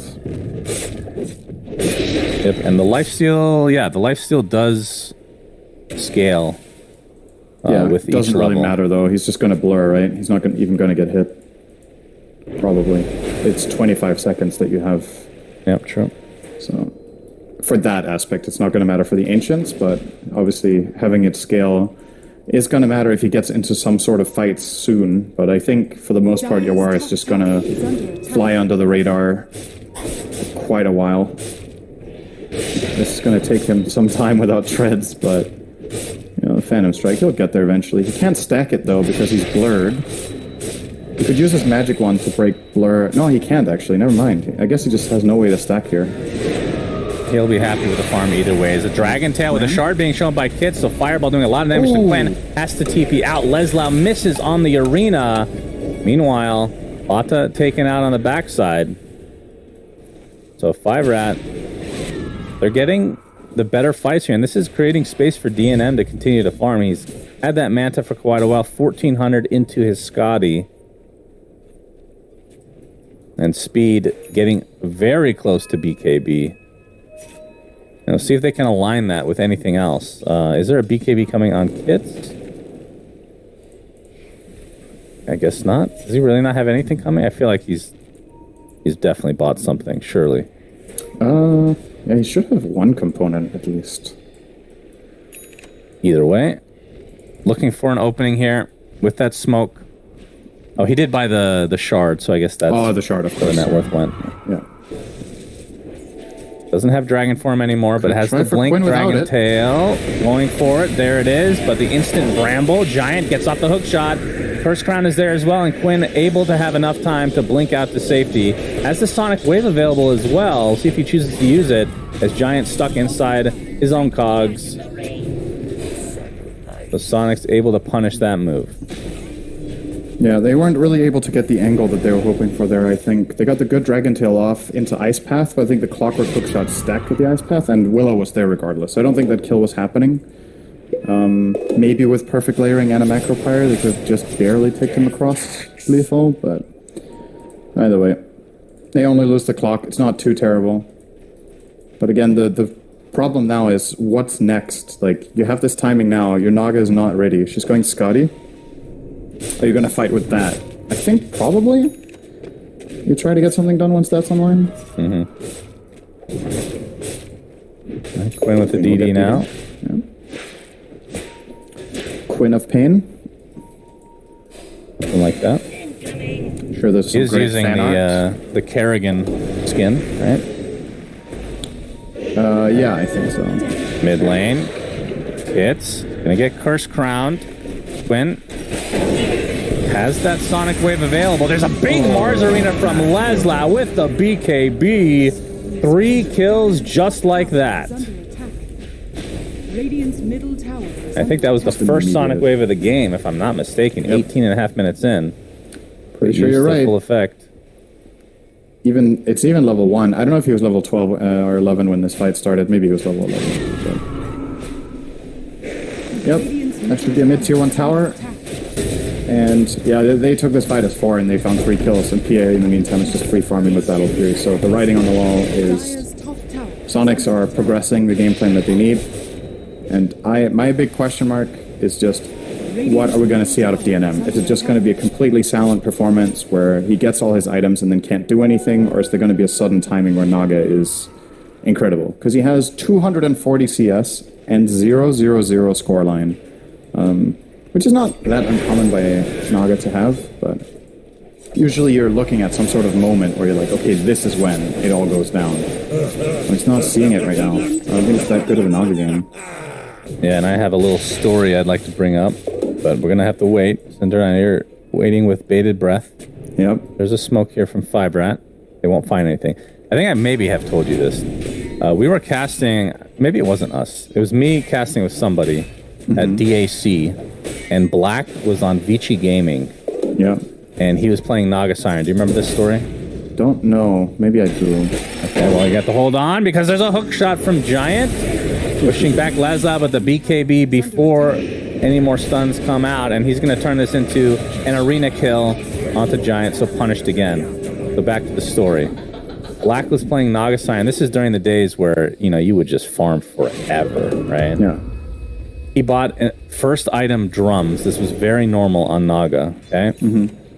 And by the end of the game... Oh, I remember this He now, ended up getting 6 slotted and replaced and sold his drums without having used them once in a 60-minute game. A 60-minute game, didn't use his drums once, didn't participate in any fights, just farmed. So this is feeling a little bit like that, but obviously that is on an extreme level, and we won't. Like, Dota has changed so much. So. Yeah, that's true. That's true.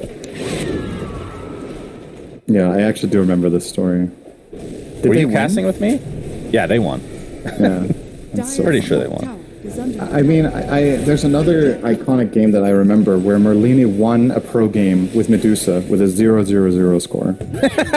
Really? Yes. That's pretty impressive. It's a really long time ago. I don't know if that was Dota. It was probably Dota 1, right? Because Merlini never really played pro Dota 2, I think. I think it was maybe with KSN. But, Kits, they're going to avoid the spear, and Laszlo doesn't have his BKB up for another 5 seconds, so he's just burning down, and he will drop. So nice kill from 5RATFORCESTAFF, but Fata puts down the Tombstone along with the Flesh Golem. They're going to get the support kill. Here's the song from DNM, so finally taking part just to kill this Tombstone. Firefly is there, along with the lasso, and that's onto Quinn. He's dead, just like that. But now the turnaround to DNM. First crown is there. Yawar with the newly picked up BKB, focusing on him with the Phantom Strike. Will he get the last right click? Looks like they will. MSS gets credit for that one, but Yawar's in a little bit of trouble. Soulrip keeps him relatively healthy, but he blinks out and is still burning down to the ground. And a nice cancellation of the TP. Oh boy, that's our prediction out the window, Cinderin. A full team wipe for 5RAT. Very nicely done by them. They found a great song of the Siren there. I think amazing shot calling, right? They identified that Mars doesn't have BKB. It's on cooldown from the previous move, so they find that kill to start. And then after that song taking down the Tombstone, they get an instant lasso on Quinn, so he doesn't get to play the Quap at all this fight, basically. Just gets killed off, and yeah, that was perfect. Oh, but now we have an instant retribution here from Laszlo. It's off the arena, but only able to find one. It's not too bad. They lose a 5 to Kiro, and it's Mars BKB arena again. Yeah. So that BKB already down to 6 now on Laszlo. Yeah. Okay, I have to say 5RAT are definitely surpassing my expectations in this game too after game one, right? Like, it's hard to have high expectations for a team that gets that absolutely walloped in a game, but... And then they go and pick a carry Naga for game two, and we're like, yeah, are they actually going to do anything with this? Like, how's it going to work out? And that fight was very, very crucial, and Naga was instrumental in making that work, for killing the tomb, and for following through after they get the lasso on Quinn. So, it worked out. What is next on the table, though? Because now there's no arena, and they know this. They could maybe brute force top tier 2. It's pretty low health. Could consider Roche, but they're kind of terrible at it, so probably not. So yeah, I guess you're just settling for top tier 2. Arena's only down for 30 more seconds. It should be enough if they were committed to this right now. I think they would be able to get it in time. But they're lacking some members, and now that they're rotating up here, it's a bit too late. DNM will be going Bloodthorn, by the way. Good news, Cinderin. Our prediction is still accurate, apparently. Did not count as a channeled TP for some reason. All right, Kits, he's Shadow Struck. First crown is there. That's the shard from the Dark Willow now, so more brambles to deal with. And Kits should be fine. I'm just going to blink out to safety. Wait, what was it that stopped what? Who was TPing? There was an ice path on Fata's TP. Okay, then it makes no sense why that didn't. Yeah, it's bugged. It says cancelled by stun. I was like, what if it got cancelled by knockback? But it didn't. It was a stun. Yeah, it was ice path for sure. Technically, it wasn't a stun. It was a freeze. Okay, yeah, I'm fine with that. If you'll read the text of ice path, it says max stun duration. That is a typo. It means max freeze rate. Yes, of course. How could we make that mistake? Yeah. And Quinn gets another rune here. I know everybody's very interested in this little mini game we're playing with the predictions. 5RAT's still winning the rune game right now. Yeah, well, it was over at minute 10, so. All right, they won. Yes.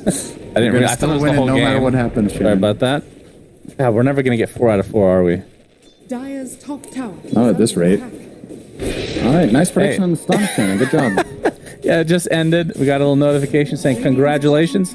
And people that guessed 1 and got that wrong are probably still upset. That's okay. We have a smoke now from Soniqs. And Arena is up. And I think that last fight that went pretty poorly for them, a lot of that was because Leslau's BKB was on cooldown for another 5 seconds. Huge part of it. That is obviously one of the biggest nerfs to the item in a while, along with the 50 mana cost, something we haven't really talked about, but I haven't really noticed the mana cost mattering that much, but I'm sure it does. It has a big influence on item builds that people go, right? Because it's way harder to pull off a BKB into Refresher on Mars, because BKB costs 50 and Refresher costs 50. So doing a double BKB, double Arena play costs 150 more mana than it used to, right? It's 2 BKBs and it's 1 Refresher use. It really adds up. It might not sound like a lot, 150, but for certain heroes, it's actually the deal breaker about whether you can support it or not. You can kind of compensate if you get like specific neutral items. If you get Ceremonial Robe, I think you can still do it, but like then you're dependent on that, and then you have a Ceremonial Robe instead of a damage item or whatever on Mars. So hey, don't knock Ceremonial Robe, bro. It's a good item, but it's not ideal on a Mars who's farmed, right? Like then you'd rather have something bigger. But true. He has the dragon skill, and that's more of a Mars item for sure. Yeah. As they're going to smoke give again. Very much mana. Yep, exactly 0, I believe. They're just standing around in the smoke, not looking to pursue, perhaps waiting for 5RAT to try to initiate. There is a ward here being taken out, so they know their location. I'm interested why they're not doing anything with the smoke. Dire's top tower is under attack. It's odd. Yeah, I mean, the thing here for Soniqs is that they're probably just not really worried about Roche being done, right? It's going to take really long. But eventually they are going to pull the trigger here, 5RAT, and okay, I mean, if you don't scout it at all, they will eventually get it after 30 seconds of pounding into this Roche with Naga. So, they also have that chart, that really helps. Yeah, it looks like it's a freebie. Maybe not too worried about giving the Aegis away. I feel like they can handle it. It's a tricky fight to take into Naga Siren Ult, of course, so if you do want it, you have to be there early. Fata is toast, he kills on top lane. Yeah, I'm very dead. Alright, so 5RAT doing a much, much, much better job this game of keeping this competitive. Shannon, dare you start believing right now? No. Do you dare? No, still not. Okay, what's it gonna take before you believe 5RAT the wins. throne being destroyed. Dire's top tower Okay, mega is creeps would under not be enough. Until the last series of DPC, they were winless in games, attack. I believe. Yeah, but history doesn't have to repeat itself. Or was that Felt? Man, I get those was bottom Felt, I three think. teams really confused, I'm not gonna lie. Radiant's pretty sure it was bottom Felt. tower is under Yeah, attack. 5RAT was the best of those three, clearly, but it was like a half step up. Dire's middle tower And the other is teams are under like attack. 4 steps down from everybody else that were the top 3. There's quite the discrepancy. It's a really weird region, honestly. I feel like that maybe South America has some similar issues, but North America seems to be I the think most lopsided. South America is tighter in Div 1, for sure. Yeah, than I NA. agree. I think NA is the most lopsided region still, even though we have, some upcoming... I think Nouns have made some significant improvements. I think Wildcard have got better. But despite that, the bottom half is still crawling too far behind. Whereas in SA, I think the teams generally, a lot of the series go to 3 games. Is under attack. So, a lot of the NA games have just been 2-0s, right, all season. Yes. What's that? Yeah, he is dead again. Dire's middle tower No hookshot is this time, under no? attack. I mean, Soniqs have gone really quiet, Shannon. They have not taken any initiative in 5 minutes. They gave up a free Roche. They're kind of just running around farming, looking for what exactly? Like, what's the item? Maybe they want the Lincolns on PA so she can reliably fight into bat. Mars is now closing in on Satanic, so he changed his mind. He was earlier going for Overwhelming Blink, but went back on that idea for more sustain. DNM now has the Bloodthorn, so that's the PA answer. Obviously, you have to wait for the very big. BKB first, but Or you just kill in Lasso or in BKB or in Dragon Knight Stun. If you get the jump, there's no Yeah, save, right? There's Yeah. Terrorize only and Arena, so... Okay. Gonna see the Bloodthorn now. so no surprise anymore. Okay. Well, Shiva's online for Quinn. And we talked about the Bloodthorn already, but from Kit's perspective, what does he have delivering to himself right now? Nothing. But he's working on the Aghanim Scepter. He's actually already halfway there, so not too shabby. And from Speed's perspective, he's had that Witchblade for a while now. This is one of the reasons, by the way, that I think, just anecdotally for me, I feel like Naga has just not been a very good hero in Pro Dota for months, right? Is that you're looking at the net worth being one... Okay, hang on. Oh, Dragon Tail onto Quinn. Okay. And he's going to pop his BKB. Bloodthorn came out, but Song of the Sign going to reset things, but that's the BKB from Yawar. They're going to delete 2 heroes inside these BKBs. And now the Stifling Dagger to slow down Kits. They have the Basher. If they can get the Bash, they will. So down goes Kits as well. 3 dead. Aegis still intact, but not a good fight for 5RAT. Yeah, they just got off on the right...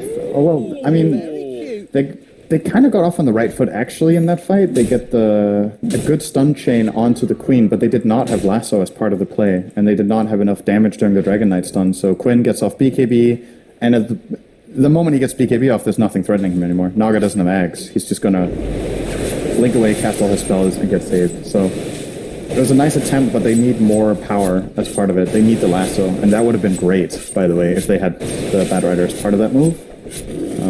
But yeah, what I was going to say was, I feel like a big part of the reason Naga Siren's win rate, just anecdotally in high, really top-tier pro games is so low, is that Naga's having a great game, right? But look at the other cores. Like, it always comes at a cost. Usually when you're playing other, like, strong carries, like Terrorblade, if your allied heroes have lower net worth, you compensate by dealing insane damage yourself. Naga is a little bit somewhere in between, right? Like, she has fights where she doesn't truly deliver because she's not ranged, right? So she's like a sponge. Look how poor Dragon Knight is. Like, he's having a good game, right? But he's 6th on net worth because Naga is soaking up 2 of the lanes and has 500 creeps. Yeah, that's kind of the Naga effect, right? It kind That's of what greases Naga your team to a degree. does. And that means when Naga wins games, it's because she truly carries, because you're sacrificing other heroes' farm to make her big. So I don't know if there's some sort of in-between way you can play this hero where you take less space and still have impact so that your other cores can thrive a little bit more. Because I'm looking at Kits, and it looks pretty pitiful, right? His Blink BKB minute 33. Usually Dragon Knights at this point want to have the Scepter completed and be working on their next item, but Naga's just taking everything away from him. So there's a lot of pressure on the Naga to pay it back, and any single failed fight where Naga's net worth does not get put to use, and things are looking pretty grim. So I'm just not a big believer in this hero. We've even seen, I think PSG LGD played it twice in their last finals against Spirit, and they lost both games, despite Ame, especially in the first game, having ridiculous farm. He just, in the end, he didn't win. Right? You know why, though? Because back then, they didn't have the Aghanim Scepter that gave the literal worst skill in the entire game. Yes. The literal worst skill in the game. I mean, it still gives the BKB piercing net, though, right? No, I'm not saying Ags is bad, because it The gives skill all is that not old good. stuff, but the skill Yeah, it gives, the Reelin, skill is the literal worst spell in the game, Senator. Will you agree with that? I'm trying to think of really bad spells right now. There's not many.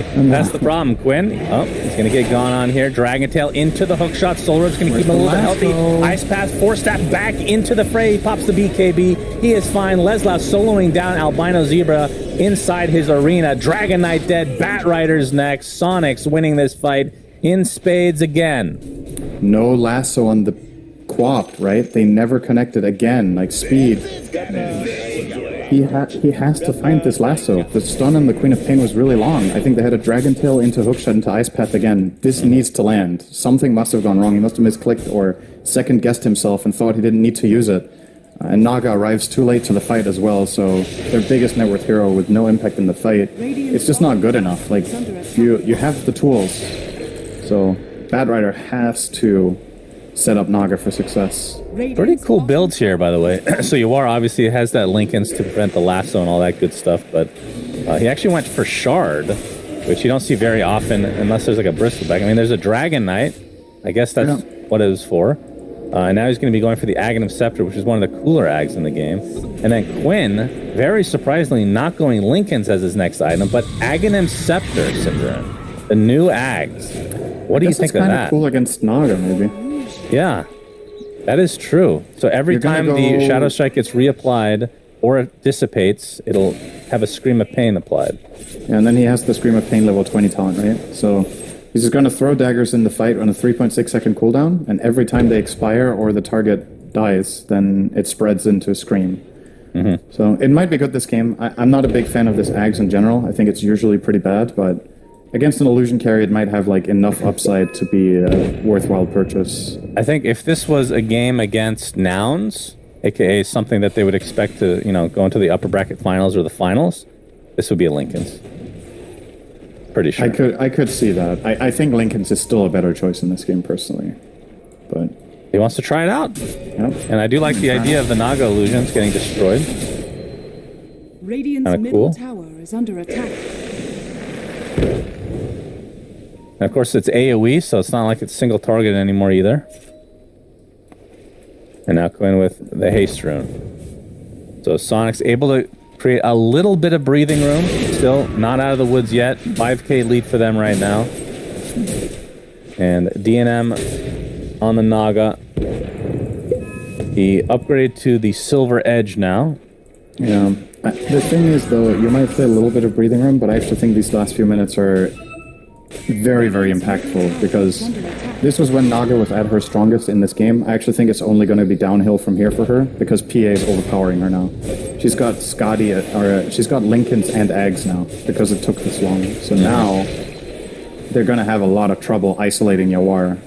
With I think part of the reason Naga has fallen off a bit in the late game versus, by a bit I mean a lot, versus like years have passed is because a lot more heroes can clear waves. I mean, imagine back in the day when you had all these illusions going in every single lane, and a lot of these skills had no way to clear the illusions at all. Very true. So the power creep has definitely hurt Naga specifically, which I'm okay with, Cinderin. I don't think anybody likes watching this. Yeah, Naga was always this TI hero, never a big fan. We're going to see a fight here, Leslau with the arena. Again, focusing onto Jakiro as Kit's in that BKB dragon form. You see the Sonic Wave come out from Quinn. Jakiro's going to buy back in the game, so only one death in this fight so far. And Sonic's resetting. The Aghanim Scepter online for Yawar officially, so this will give Blur a faster vanish time. And it dispels when used, and it lowers the cooldown drastically. And anytime you get a kill, it refreshes all your abilities. That one could be pretty big, especially with Phantom Knives. He has his Aghanim Scepter. He's going to be able to traverse terrain so they can scout out this Roche pretty easily. Leslie has to be careful. He doesn't have a BKB, but Quinn jumps in. He's going to get lassoed this time, though. Going to get surrounded by DNM. And will this be enough? No. He's going to blink out, but he's burning to the ground. He's ticking away. Looks like he will live thanks to the Soul Rip and just the normal regen. He's going to TP out and try to reset himself, but the Dragon Knight is dead. That was quite the position to TP out. Yeah, I was going to say, how did you not die? That was crazy. I mean, in the meantime, Giant dies to Roche, so a lot of things happening here. Okay. But yeah, Sonics survive on all 5 heroes, 2 enemy heroes dead, so this is their Roche, unless Naga does a great song steal here. And he honestly has to go for it. I think if DNM doesn't steal this one, this game is pretty much in the bag, so you have to set this up with Silver. But Sonics have an idea this is happening. Quinn. Can't see the shadow-bladed figure right now. There's a tombstone stuck on the cliff. Leslau gets off the arena again, but here's the song, but not onto Roche. This is just for DNM to get out, which means Roche is secured for Sonics. Yep. Probably putting the Aegis on... Are you putting it on your War still? Yes, they are.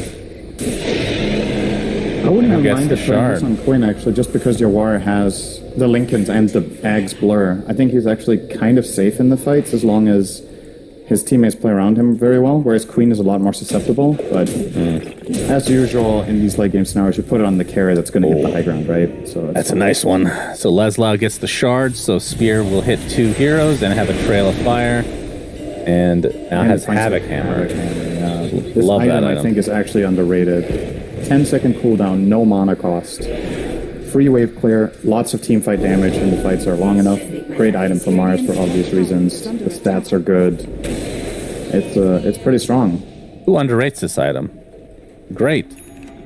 Yeah, I think a lot of people... I mean, maybe it got changed a little bit since it was in the game the last time. I feel like people are never truly happy to find Havoc Hammer and didn't get full value out of it. DNM?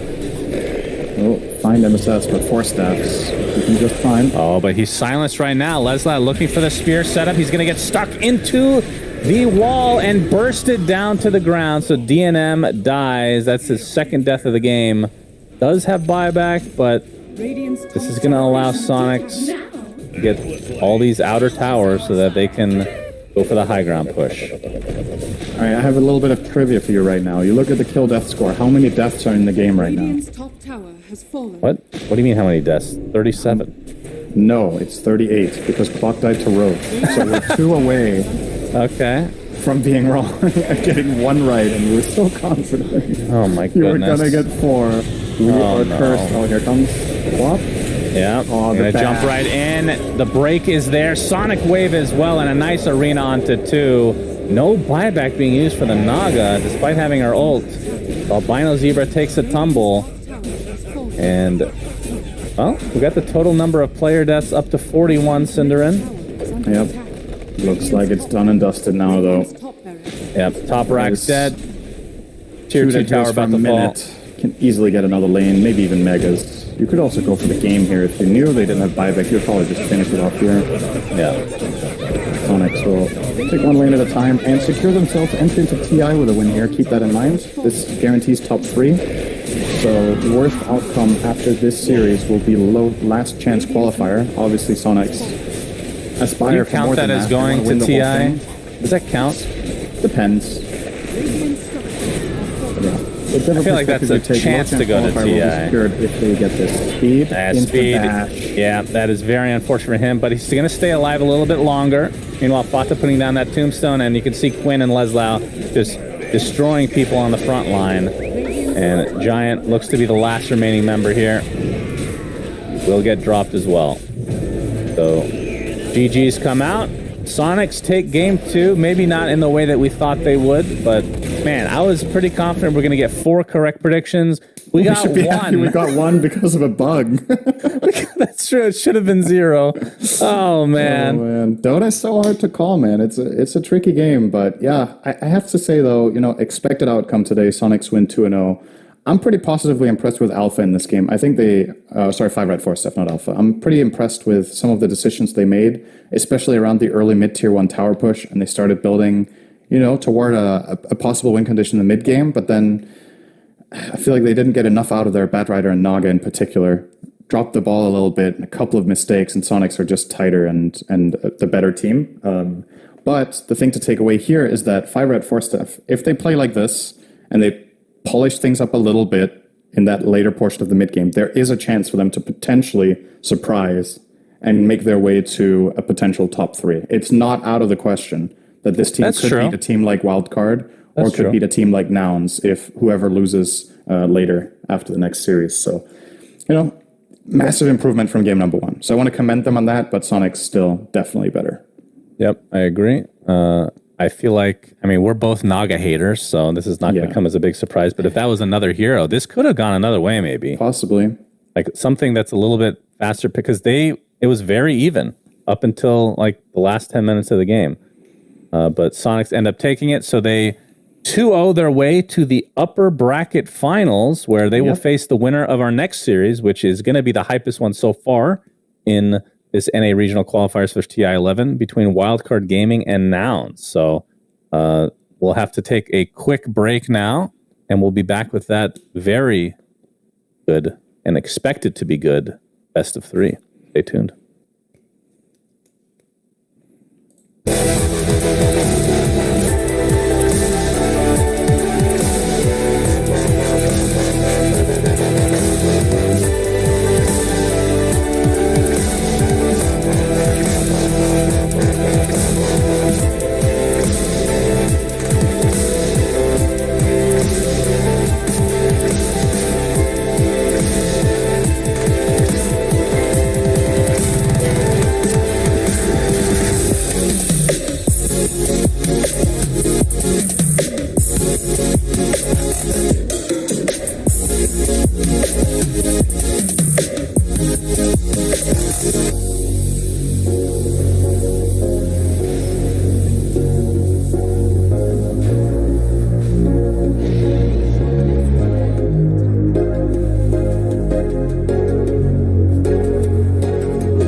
For us, it's more than a game. It's a reality where a group of letters can mean everything.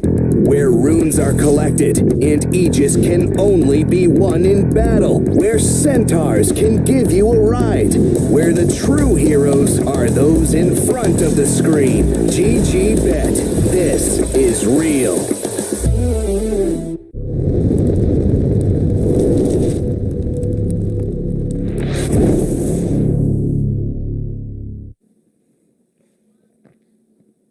Welcome back, everybody. We got a hype-ass match for you. We got Nouns versus Wildcard for the upper bracket semis. Winner of this faces off against Soniqs in the upper bracket finals for the NA TI11 regional qualifier. Sunsfan here with Cinderin. And as always, with Nouns and Wildcard Gaming, or Nouns specifically, the bans are going to be a bit weird. Only one weird one, though, which is Lone Druid, which, of course, we know Gunner plays a lot. Yeah, Nouns do rate. Yeah, what the is hell? that? What the hell is that? What is happening? They watched the last game, like, you know what? We can do better than that. I feel like it's some sort of a flex or a trap or something that Wildcard are playing that they don't just put this on carry. I think they probably have some sort of a support build or an offlaner idea that they have with this that they think is going to be really good. So I'm very curious. This is super unusual in this patch. If the last time you watched Dota was 2013, you'd be like, wow, nothing's changed until Primal Beast was picked, which you'd have no idea what does. So, yeah, it's going to be very, very interesting. Primal Beast, a hero that we saw Nouns play the other day. They put it mid on Gunner. Imagine they would maybe want to do that again here. And they're going to grab themselves a Dawn as well. I think they had that in the game, the same game. I'm pretty sure they had these two heroes in tandem. Don't know if they picked them same phase, though, but... Yep. Not too surprising. Technically, like, they don't have to do the same thing either. These are both flex picks, right? Yes, Dawnbreaker could play literally any position. Yeah. 3 or the 4. Yeah. I'm not sure if 5 is a thing for Primal Beast. I think it can be if you know your lane matchup and it's good for you. I think this hero can be played as a 5 as well. So everything but 1 for my boy Primal Beast, huh? Yeah, 1 is a bit of a stretch, I think. But if there was a talent at 15 to change trample to use attack damage, then it would be. Yeah, that would be a pretty nutty talent. That's right. All right. Wildcard. Okay, we got kind of a double bubble situation. Naga Siren Song into Enigma Black Hole. Now, my question is there any way that Naga is a support? Yes. Okay. Absolutely. Because I think if you first pick it like this... Look at Moo, by the way. You need to be able to flex it. He was just smiling, and I can tell you from my experience, owning DC and him on the roster, he does not smile very often, Cinderin. Okay. So they are very excited about playing against Naga Enigma. I guess so. I mean, maybe he's smiling because he's like, this reminds me of 6 years ago when I almost won TI. I don't know.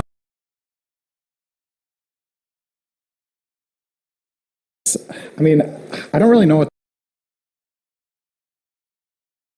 Naga. It's one of those things where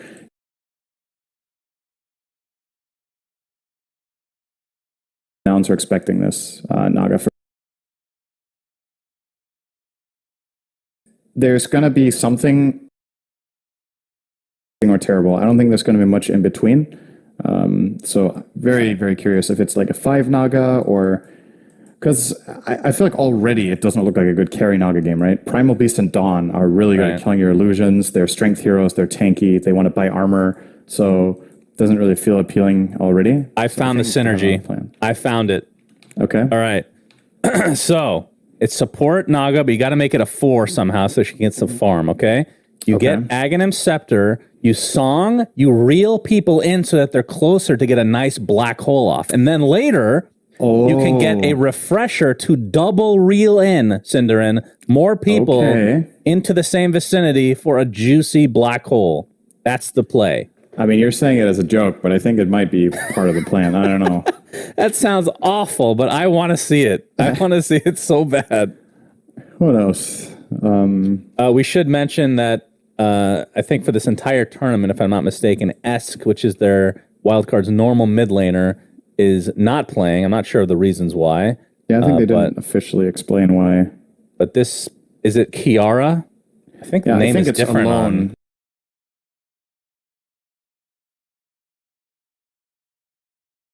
Either. But we're going to work under the assumption that it's still alone that they have as a stand-in.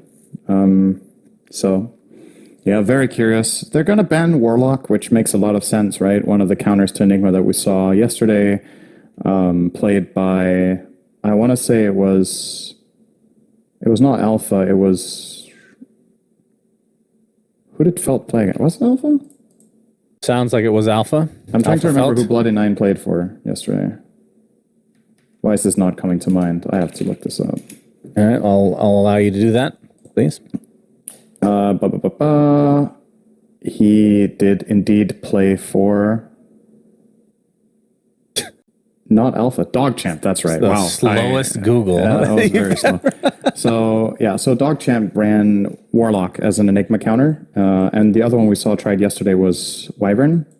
Both of those have now been banned by Wildcard, along with Medusa, who nouns do like to play on Costabile, and maybe is a really good counter to what they're trying to do here with their black hole setup. That Deuce is just too tanky, and she's...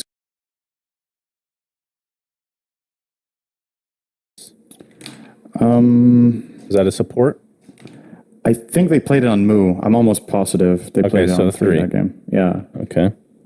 Because I was going to say there is Clockwork still in the pool to cancel the black hole, but then you have 3 melee. So I don't know if you want to go down that road. But you know who's also in the pool? Global Silencer. Yes, Silencer, which nobody likes. And gets nerfed every patch. I feel like I've seen Husky play it before. Yeah. It probably didn't go well because I didn't see it again. But yeah, that hero is just dead, isn't it? He's one of the lowest win rate heroes, I think, and he got nerfed. Yeah, that was weird. Some nerf. Oh, there we go. That's one. Yeah. Can deal with Black Hole with the Vengeful Swap until Lincoln's. Also, the Vengeance aura here is pretty strong, right? You get physical boost for Dawn, very, very strong together with Starbreaker. So, and this is also a pretty fearsome lane. I think you can play Venge 4 with Dawn 3. That lane is strong because usually Venge's issue as a support is that she doesn't together with one of the gods of laning, and suddenly it's too bad that really good. The Vengeance aura doesn't work on Trample because it's plus damage and not base. Even though it is based on your base damage, right? It's percentage of base damage as plus damage. It's kind of weird. All right, I just tried to search for Primal Beast in the hero list, and I wrote Trample. That does not show me Primal Beast. Okay. Well, it should. Deals base damage plus a multiplier of Primal Beast's attack damage. So does that... I think it should just use all of his damage. I'm going to have to read this myself. As we're going to see a Troll Warlord and Tusk pick. Talk about those while I look this up, Cinder. Yeah, so wildcard with very strong laning from these two, right? Tusk Troll, two of the strongest laners you can get right now, especially in the carry position. Tusk is a little bit more ally dependent, but Tusk Enigma, very nice lane. We saw Secret run it at ESL Malaysia with great success while they got their hands on it. So taking a little bit of a page out of that book. And if the Naga is being played 5, which I'm expecting, then playing it with Troll, which is kind of the same logic with the Venge Dawn. And nouns, it wouldn't be nouns if they didn't pick something unusual. So here comes Clinks. Okay. Costa Bile. Okay. Pretty susceptible to getting tusked in lane this hero. Yeah, I mean, I'm not a big believer in Clinks, but obviously they have something up their sleeve, like you said. So the trample thing, it's weird because when you hit Uproar, that's base damage bonus, but I think that is plus damage still, actually. Yes, right? It's plus and damage. that obviously does work with trample. So my question is, why don't you ever see anybody go for damage items on this hero?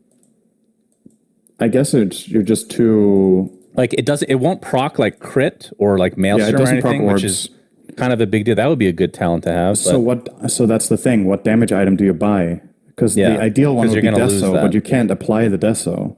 Right. Because that's what you would want, right? So what damage item can you Battle buy that's Fury. Just for damage? Just forget about the cleave. Feels pretty terrible, right? So that's just why it's awkward, I think. Yeah, the thing that's base damage about Trample is the spell itself has a base damage, and then on top of that, it is a percentage of your total damage that goes on top. So, and of course, Clinks with the Burning Barrage is also damage. It's amped by items and whatnot, and the Vengeance Aura. So you can see the synergy all across the board here. So pretty cool lineup. And they have swap for not only the Black Hole that you mentioned, but I think it's also a pretty good tool against the Troll Warlord when kiting his ult. Expect maybe a Yules to come out for somebody at some point as well. Or if Clinks wants to go for the Gleipnir, that could help in addition. I think Gleipnir is just the item on Clinks because it's the way you yourself can line up multiple hero burning barrages. It's the build that I've seen the most.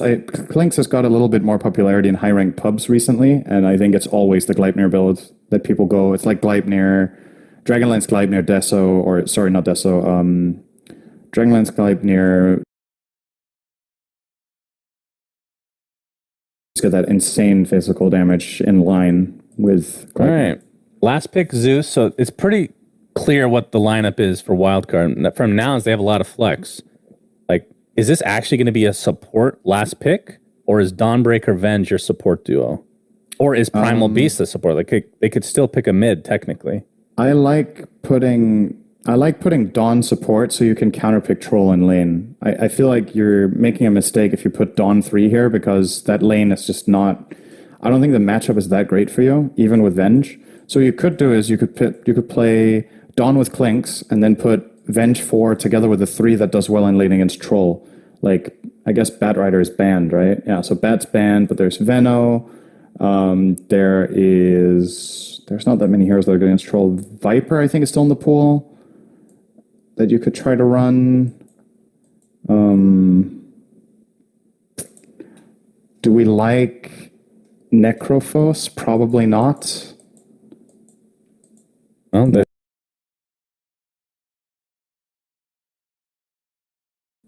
No, you don't like that. I mean, if they want to go support, there is that clock. Okay, so it's Void Spirit. So this is likely a support Primal Beast. Yeah, mid Void. 3. Yeah, Husky is playing. Yeah, so it's 5 Dawn. Yeah. Interesting. Okay. So they truly flexed in the end. Clinks needs a frontline melee 5 that's tanky, ideally, so that somebody is a sponge and you get to hit creeps and you get to use barrage when it's time. Dawn Clinks is a very strong lane, as a matter of fact, and they do a great job at killing Eidolons, which Davai Lama is going to have to struggle with. Both heroes can kill Eidolons in the blink of an eye, and if you have your Eidolons killed twice as Enigma, you lose the lane. So keep an eye out for that. As far as the Venge Primal lane goes, against Troll... I'm assuming Troll Naga? I'm not sure. I feel like that should be fine for Primal Beast, right? Like, Naga does nothing to you. So you can probably just farm. And then if you see an opportunity, you could go for it together with Venge. I like both lineups in some respects, Cinderin. I'm not a believer, even though it is Gunner, and he can make almost anything work mid. Void Spirit has looked pretty bad lately. And this is a last pick, Void Spirit. We'll see how the lane goes against the Zeus. I'm sure they'll both be fine, but Yeah. we'll see how active he wants to be on the Void Spirit. And again, Gunner's the one that can unlock this year. I feel like out of all the spirits, this is like by far the least picked or the least impactful these days. I don't know what's changed in the last 6 months, but like prior to 6 months, I feel like this hero was picked quite a bit more. The thing is, I do think he's the best spirit against Zeus, together with Storm, but I don't know if Storm was banned here. Storm could have also been interesting, but the thing Void Spirit does exceptionally well is assassinating one hero in the backline, and that is what Zeus does not like to face. So I think there's a decent chance that Gunner will just specifically itemize to try to assassinate alone out of the game, and then if Zeus is dead, I think that the fights are going to be pretty straightforward for them, actually. They need the damage from Zeus. The supports Tusk and Naga do not offer massive teamfight damage to any extent compared to, say, the enemy team where your supports are, a Dawn that has a lot of AoE damage or a Venge that amplifies and whatever. So You're in game, and you know what that means, Cinder, and it's time for time to predictions. honk. Player with the highest net worth at game end. Oh, man. Oh boy. Well, it's got to be the position ones for one of the sides. I'm going to go Costa Bile, I guess, even though I don't know. He has played Clinks in the past, and we've seen him win on it. yeah, I think It's just about who you I'm think is with you gonna on win. that. It's that or Troll, probably. Yeah. Total number of smoke gank kills by 10 minutes. You like the zero Zero. one. Yeah. Okay. Total number of smoke gank kills by 25 minutes. 3 to 0 5. Ooh, 3 to 5. Because if a smoke gives 2 kills, it's not about number of successful smokes. It's about how I many kills they see. lead to, right? Okay, so 3 to 5, sure. Which team will win? Well, now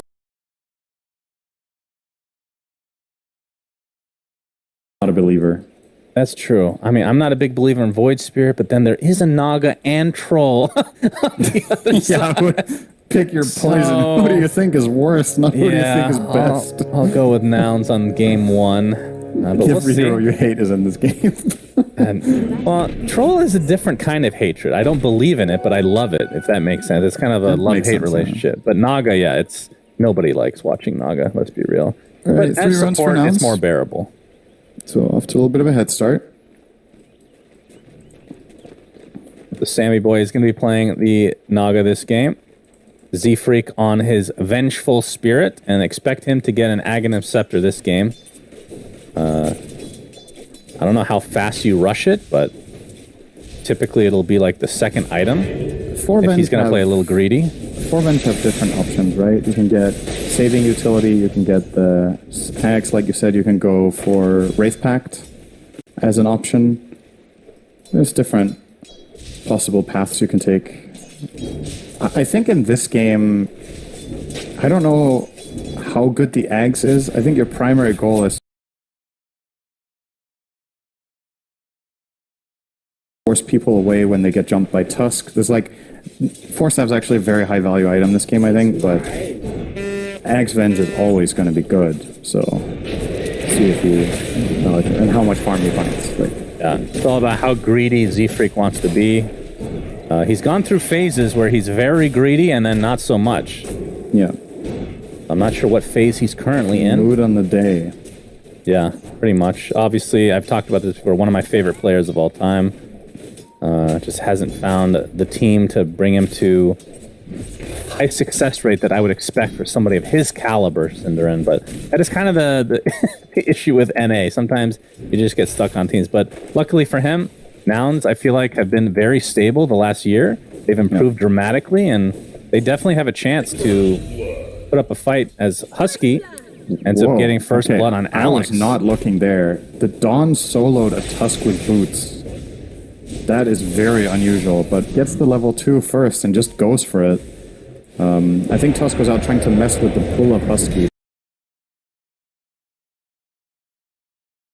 You know, closing in on level 3 already from that kill, and a lot of experience going his way from a solo kill, and that will allow him to be a much bigger threat in lane to this Enigma and his Eidolons.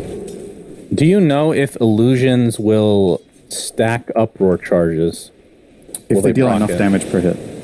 So it's just based on that alone. It's not Only about based on damage, yeah. Okay. And that means the illusions need to be huge, because they need to deal over 50 damage in an instance, right? Right. Is what it is, so... I mean, Moo has 4 charges of uproar right now. That is a real hefty amount. The cool thing about this spell is, talked about this before, but 0 mana cost, and there's literally no downside to not using it. So now that's running out, expect him... What? Expecting? Literally no reason not to use it. It has no cooldown as well. So, Yeah. a little interesting, but... Got it. Maybe he doesn't know. I doubt that. As Gunner taking heavy damage by Via alone in the mid lane. Actually going to get the deny there. Gunner off to... I mean, they're both pretty even, so pretty much a wash in the mid lane to start. And now that Zeus has the heavenly jump, of course. A bit of an upside for Gunner, though, is both heroes are out of mana. And I think that is good news for Void Spirit, because the way Zeus can win this lane is through constant pressure. And Void Spirit, if none of them has... if none of them has any resources, I think he will be slightly favored in the CS war, like better attack animation, he has Quelling Blade advantage. It's pretty close, but, you know, a little bit of a potential advantage there for Gunner. Gonna try to steal this water rune away from Zeus. Not putting the remnant in time, I think. Oh, that was barely in time. He's got it timed to a science, Cinderin. And Alex, he's going to prevent the second one from coming out. He's going to try to Force block, Alex but... to take it. Yeah. That's He pretty will. good. Oh, he's gonna kill Alex's courier. All right, nice little extra bounty for him there. So Alex, full of fumbles here early on. Sammy boy, I saw a Naga chasing a vengeful spirit in the river. First thought was, position 1 is out here already? But of course, it is a 5 Naga. Radiant's courier has been And killed. Sammy boy just trying to be a new... Naga chasing Venge was, what is she chasing her with? Yeah. You know? She doesn't have ensnare quite yet. Doesn't have ensnare, and Venge has higher move speed. So, I mean, I guess Sam is happy to try to bully Z-Freak away so Troll gets a 1v1 against Primal. Yeah, it's a little bit awkward, really, this coupling. Yeah, we got the Onslaught Trample combo. Sammy boy with that uproar stack now. Moo gets credit for that one.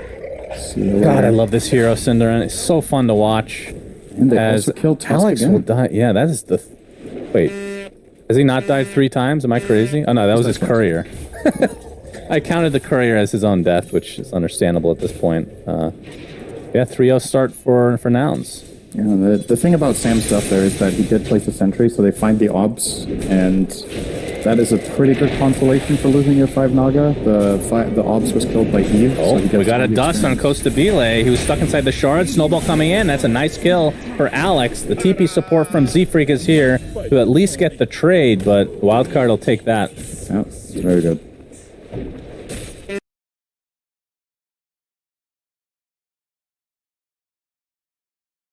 Very exciting. He Yeah, actually what do you went think about his 2. skill build? Very interesting. I'm not sure. I feel like 1-3-1 is the very standard. What's the reason for getting 2 here? Maybe it feels like he's going to get so much value out of it against Troll, right? Troll's going to attack you a lot with Fervor, and getting the extra benefit, like, it's 5 more armor. I think he's going to keep it on 2, probably. Yeah, he's going to go 1-2-2, so just the second point is very nice for laning, for trading there. I don't mind it. I think it's okay. All right, we'll see how that works out for him. And I would guess... I mean, the problem is that level 3 is like a big power spike on the trample. That's when you can get a lot of kills. Because mostly it's used for harass and killing creeps. But once you get to 3, it feels like that is the point where you can actually get kills in the lane pretty reliably. Hard onto a Troll, though. Yeah, we are... There's no vengeful... Or there's no vengeance aura quite yet, so you're not getting that extra damage amp. But you do have the Wave of Terror for the extra physical armor reduction. The Trample will be. Trample's magical. I keep forgetting. Loves playing with a low cooldown stun, so he can just always be ready to go. But yeah, onto the troll, that's not really happening. He's way too tanky. He has 16 armor under his tower with phase boots and Berserker Rage, so they're not going to try. They'll just farm. Gunner, level 7 right now, alone, is pretty much the exact same XP. And in fact, their net worths are relatively similar. Gunner slightly ahead as he transitions to the top lane, but you can see Eve already seeing this. He's got his phase boots and went Voidstone first to be able to spam out the whirling axes. Now he's going to go to the jungle. I wonder the math on Troll, if this is actually better damage or a better GPM than a broadsword. It probably is, actually. I mean, his mana regen, he has low int, right? So isn't that make Voidstone worse? Voidstone's just flat mana regen, right? So it's about how much do your spells cost relative to their cooldown. So the Voidstone's actually very good on this hero because his spells are cheap. Yeah, this has to be way more cost effective. I haven't seen that before.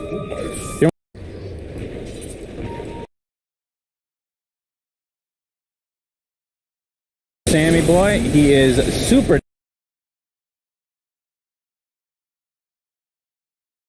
staying alive. The Thunder God's Wrath came in as with the tag team as well. He's going to use the last quite get blocked by the shard. Oof. So a nice snowball save. Alone wants to pursue. Gunner able to stay alive thanks to the wand. That was onslaught in that transformation time. So nicely done. That spell was changed, right? Yeah, so the cast point is shorter and the split time is longer, which means you have more time to disjoint and it's easier to cast it in advance of something because there's less build-up time. So if you're anticipating something, it's pretty damn reliable, and he made a very good use of it there to escape trouble. And Gunner, he's spotted, TP'd back to the top lane, so that's going to leave the XP for Husky for the time being. He does have Solar Guardian available if they want to try to get a jump going, but a little bit hard to pursue, especially with Z-Freak not being level 6 quite yet. Costabile has his Javelin, so going for the standard Maelstrom start. And Moo, he's been kind of roaming a bit as the double bracer phase boots. As Alex is going to get caught off guard here and bursted down by Gunner. And now Sam's in trouble too. Yep, he did get a courier, but it's going to cost him his life more than likely. Husky with a misclick. I think he wants to give the kill to Costabile, honestly, but... Well, if you want to give the kill to Costabile, you could choose not to use Starbreaker in the direct opposite direction of the enemy. It wasn't really... I think he clicked the minimap by mistake. Oh yeah, that's probably what happened. That's pretty funny. That's when you open your options and change that threshold to be a longer delay for clicking the minimap. That is when you do it, when it happens in the TI qualies. Yes. I've never had a problem ever before. No. Z-Freak has the Tome of Knowledge. We'll be getting level 6 here pretty soon. I'm not sure if that's actually enough. It is. It should be now. It is, yeah. But he's just not holding on to it. He didn't notice that he caught it, I guess? He's just waiting, you know, just in case he dies, he's going to be worth less to the team. Oh, that's actually 5-head, but I don't think that's what's happening. And Gunner trying to push this tower. They obviously have this siege creep now, so he's going to have to tank a bit thanks to the Resonant Pulse. Sammy Boy trying to delay, but this... he's actually not going to tank it anymore, so the siege creep will die. But I think this tower will die as well. But meanwhile, bottom lane, we see Divide Llama is left all alone, doing fine and dandy. Oh my god. He got first item Ethelens, and he's gone straight Octarine by the looks of it. Wow. That is something else. Yeah. Not going Pact, not going Midas, not going Blink BKB, just straight Octarine into BKB. I'm okay with the no Pact. I feel like that has been very... Radiant's bottom tower. People just copy-pasting each other's builds. But yeah, this one is weird. I figured it would be a faster BKB, Blink, and Lincolns, so you can just pretty much ensure that nobody can cancel the black hole, but opting for CDR. So we'll see. He is gonna get caught by an Invis Beast here, though. Yeah, Pulverize This is available. nasty. Waiting for Clinks to come out. Even the Solar Guardian expend.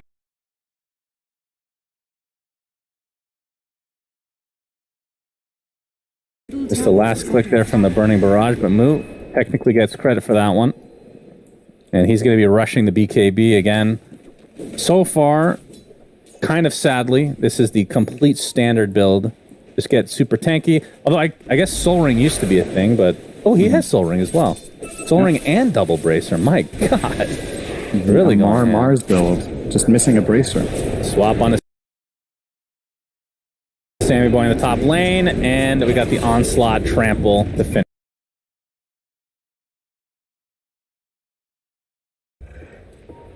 Alright, so far the Naga has not looked particularly good as a hero in this game, but obviously is not level 6 yet, so that you're not going to see the setup. I mean, that's the other thing to keep in mind with the support Naga. The song AoE is so much shorter than it used to be. The radius is Alex. He's going to spot out Costabile. Dust is there, Punch is there, and alone with the burst damage is enough.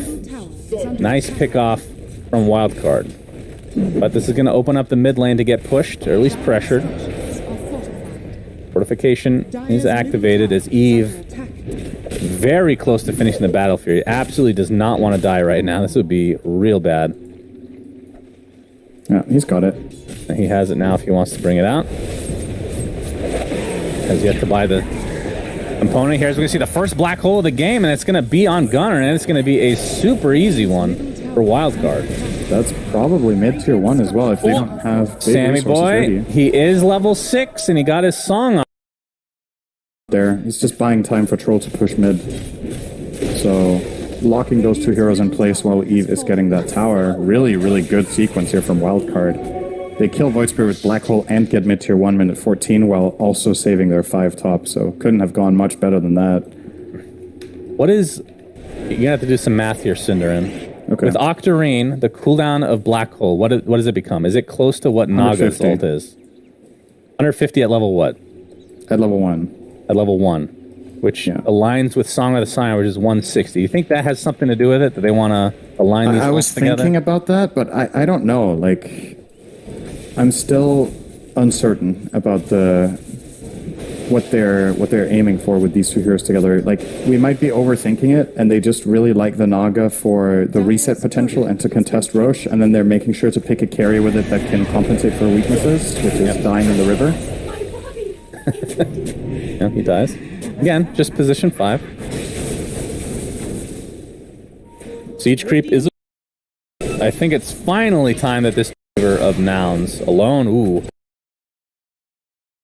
He swapped not the highest range at this rate for Z-Freak, only level 8 right now. Dire's middle tower has fallen. I think that level 2 ult is when it really starts to become something you have to worry about. Yeah. If you're Enigma, you always have to worry about it. Will likely be spotted here by Z-Freak. Nope, not quite in range. They're actually checking out down here. This is a bigger kill. Solar Guardian is coming, but Eve able to create a little bit of space, but it's not going to matter. He's bursted from 100 to 0. No chance. That's a big one. That's their top net worth hero. Being killed by Noun's top net worth hero. Closing on BKB on Costabile here, and Gunner is also 1,500 away from Ags. I think this is going to be a really strong timing for the Radiant lineup, where if you find any sort of picks in the top half of the map, you can kill Roche pretty quickly with these heroes, right? You have Clinks plus Venge. Even Primal Beast doesn't do terrible damage to Roche if he has stacks of Uproar and he pops Trample. So, yeah, I do believe that Nouns will make a really impactful play in, let's say, 3 minutes when Gunner has the Ags. That's when they really want to get stuff done. Might also line up with a Primal Beast Ags, or BKB rather. A very even game right now. And we're getting to the territory where Roche can start to be considered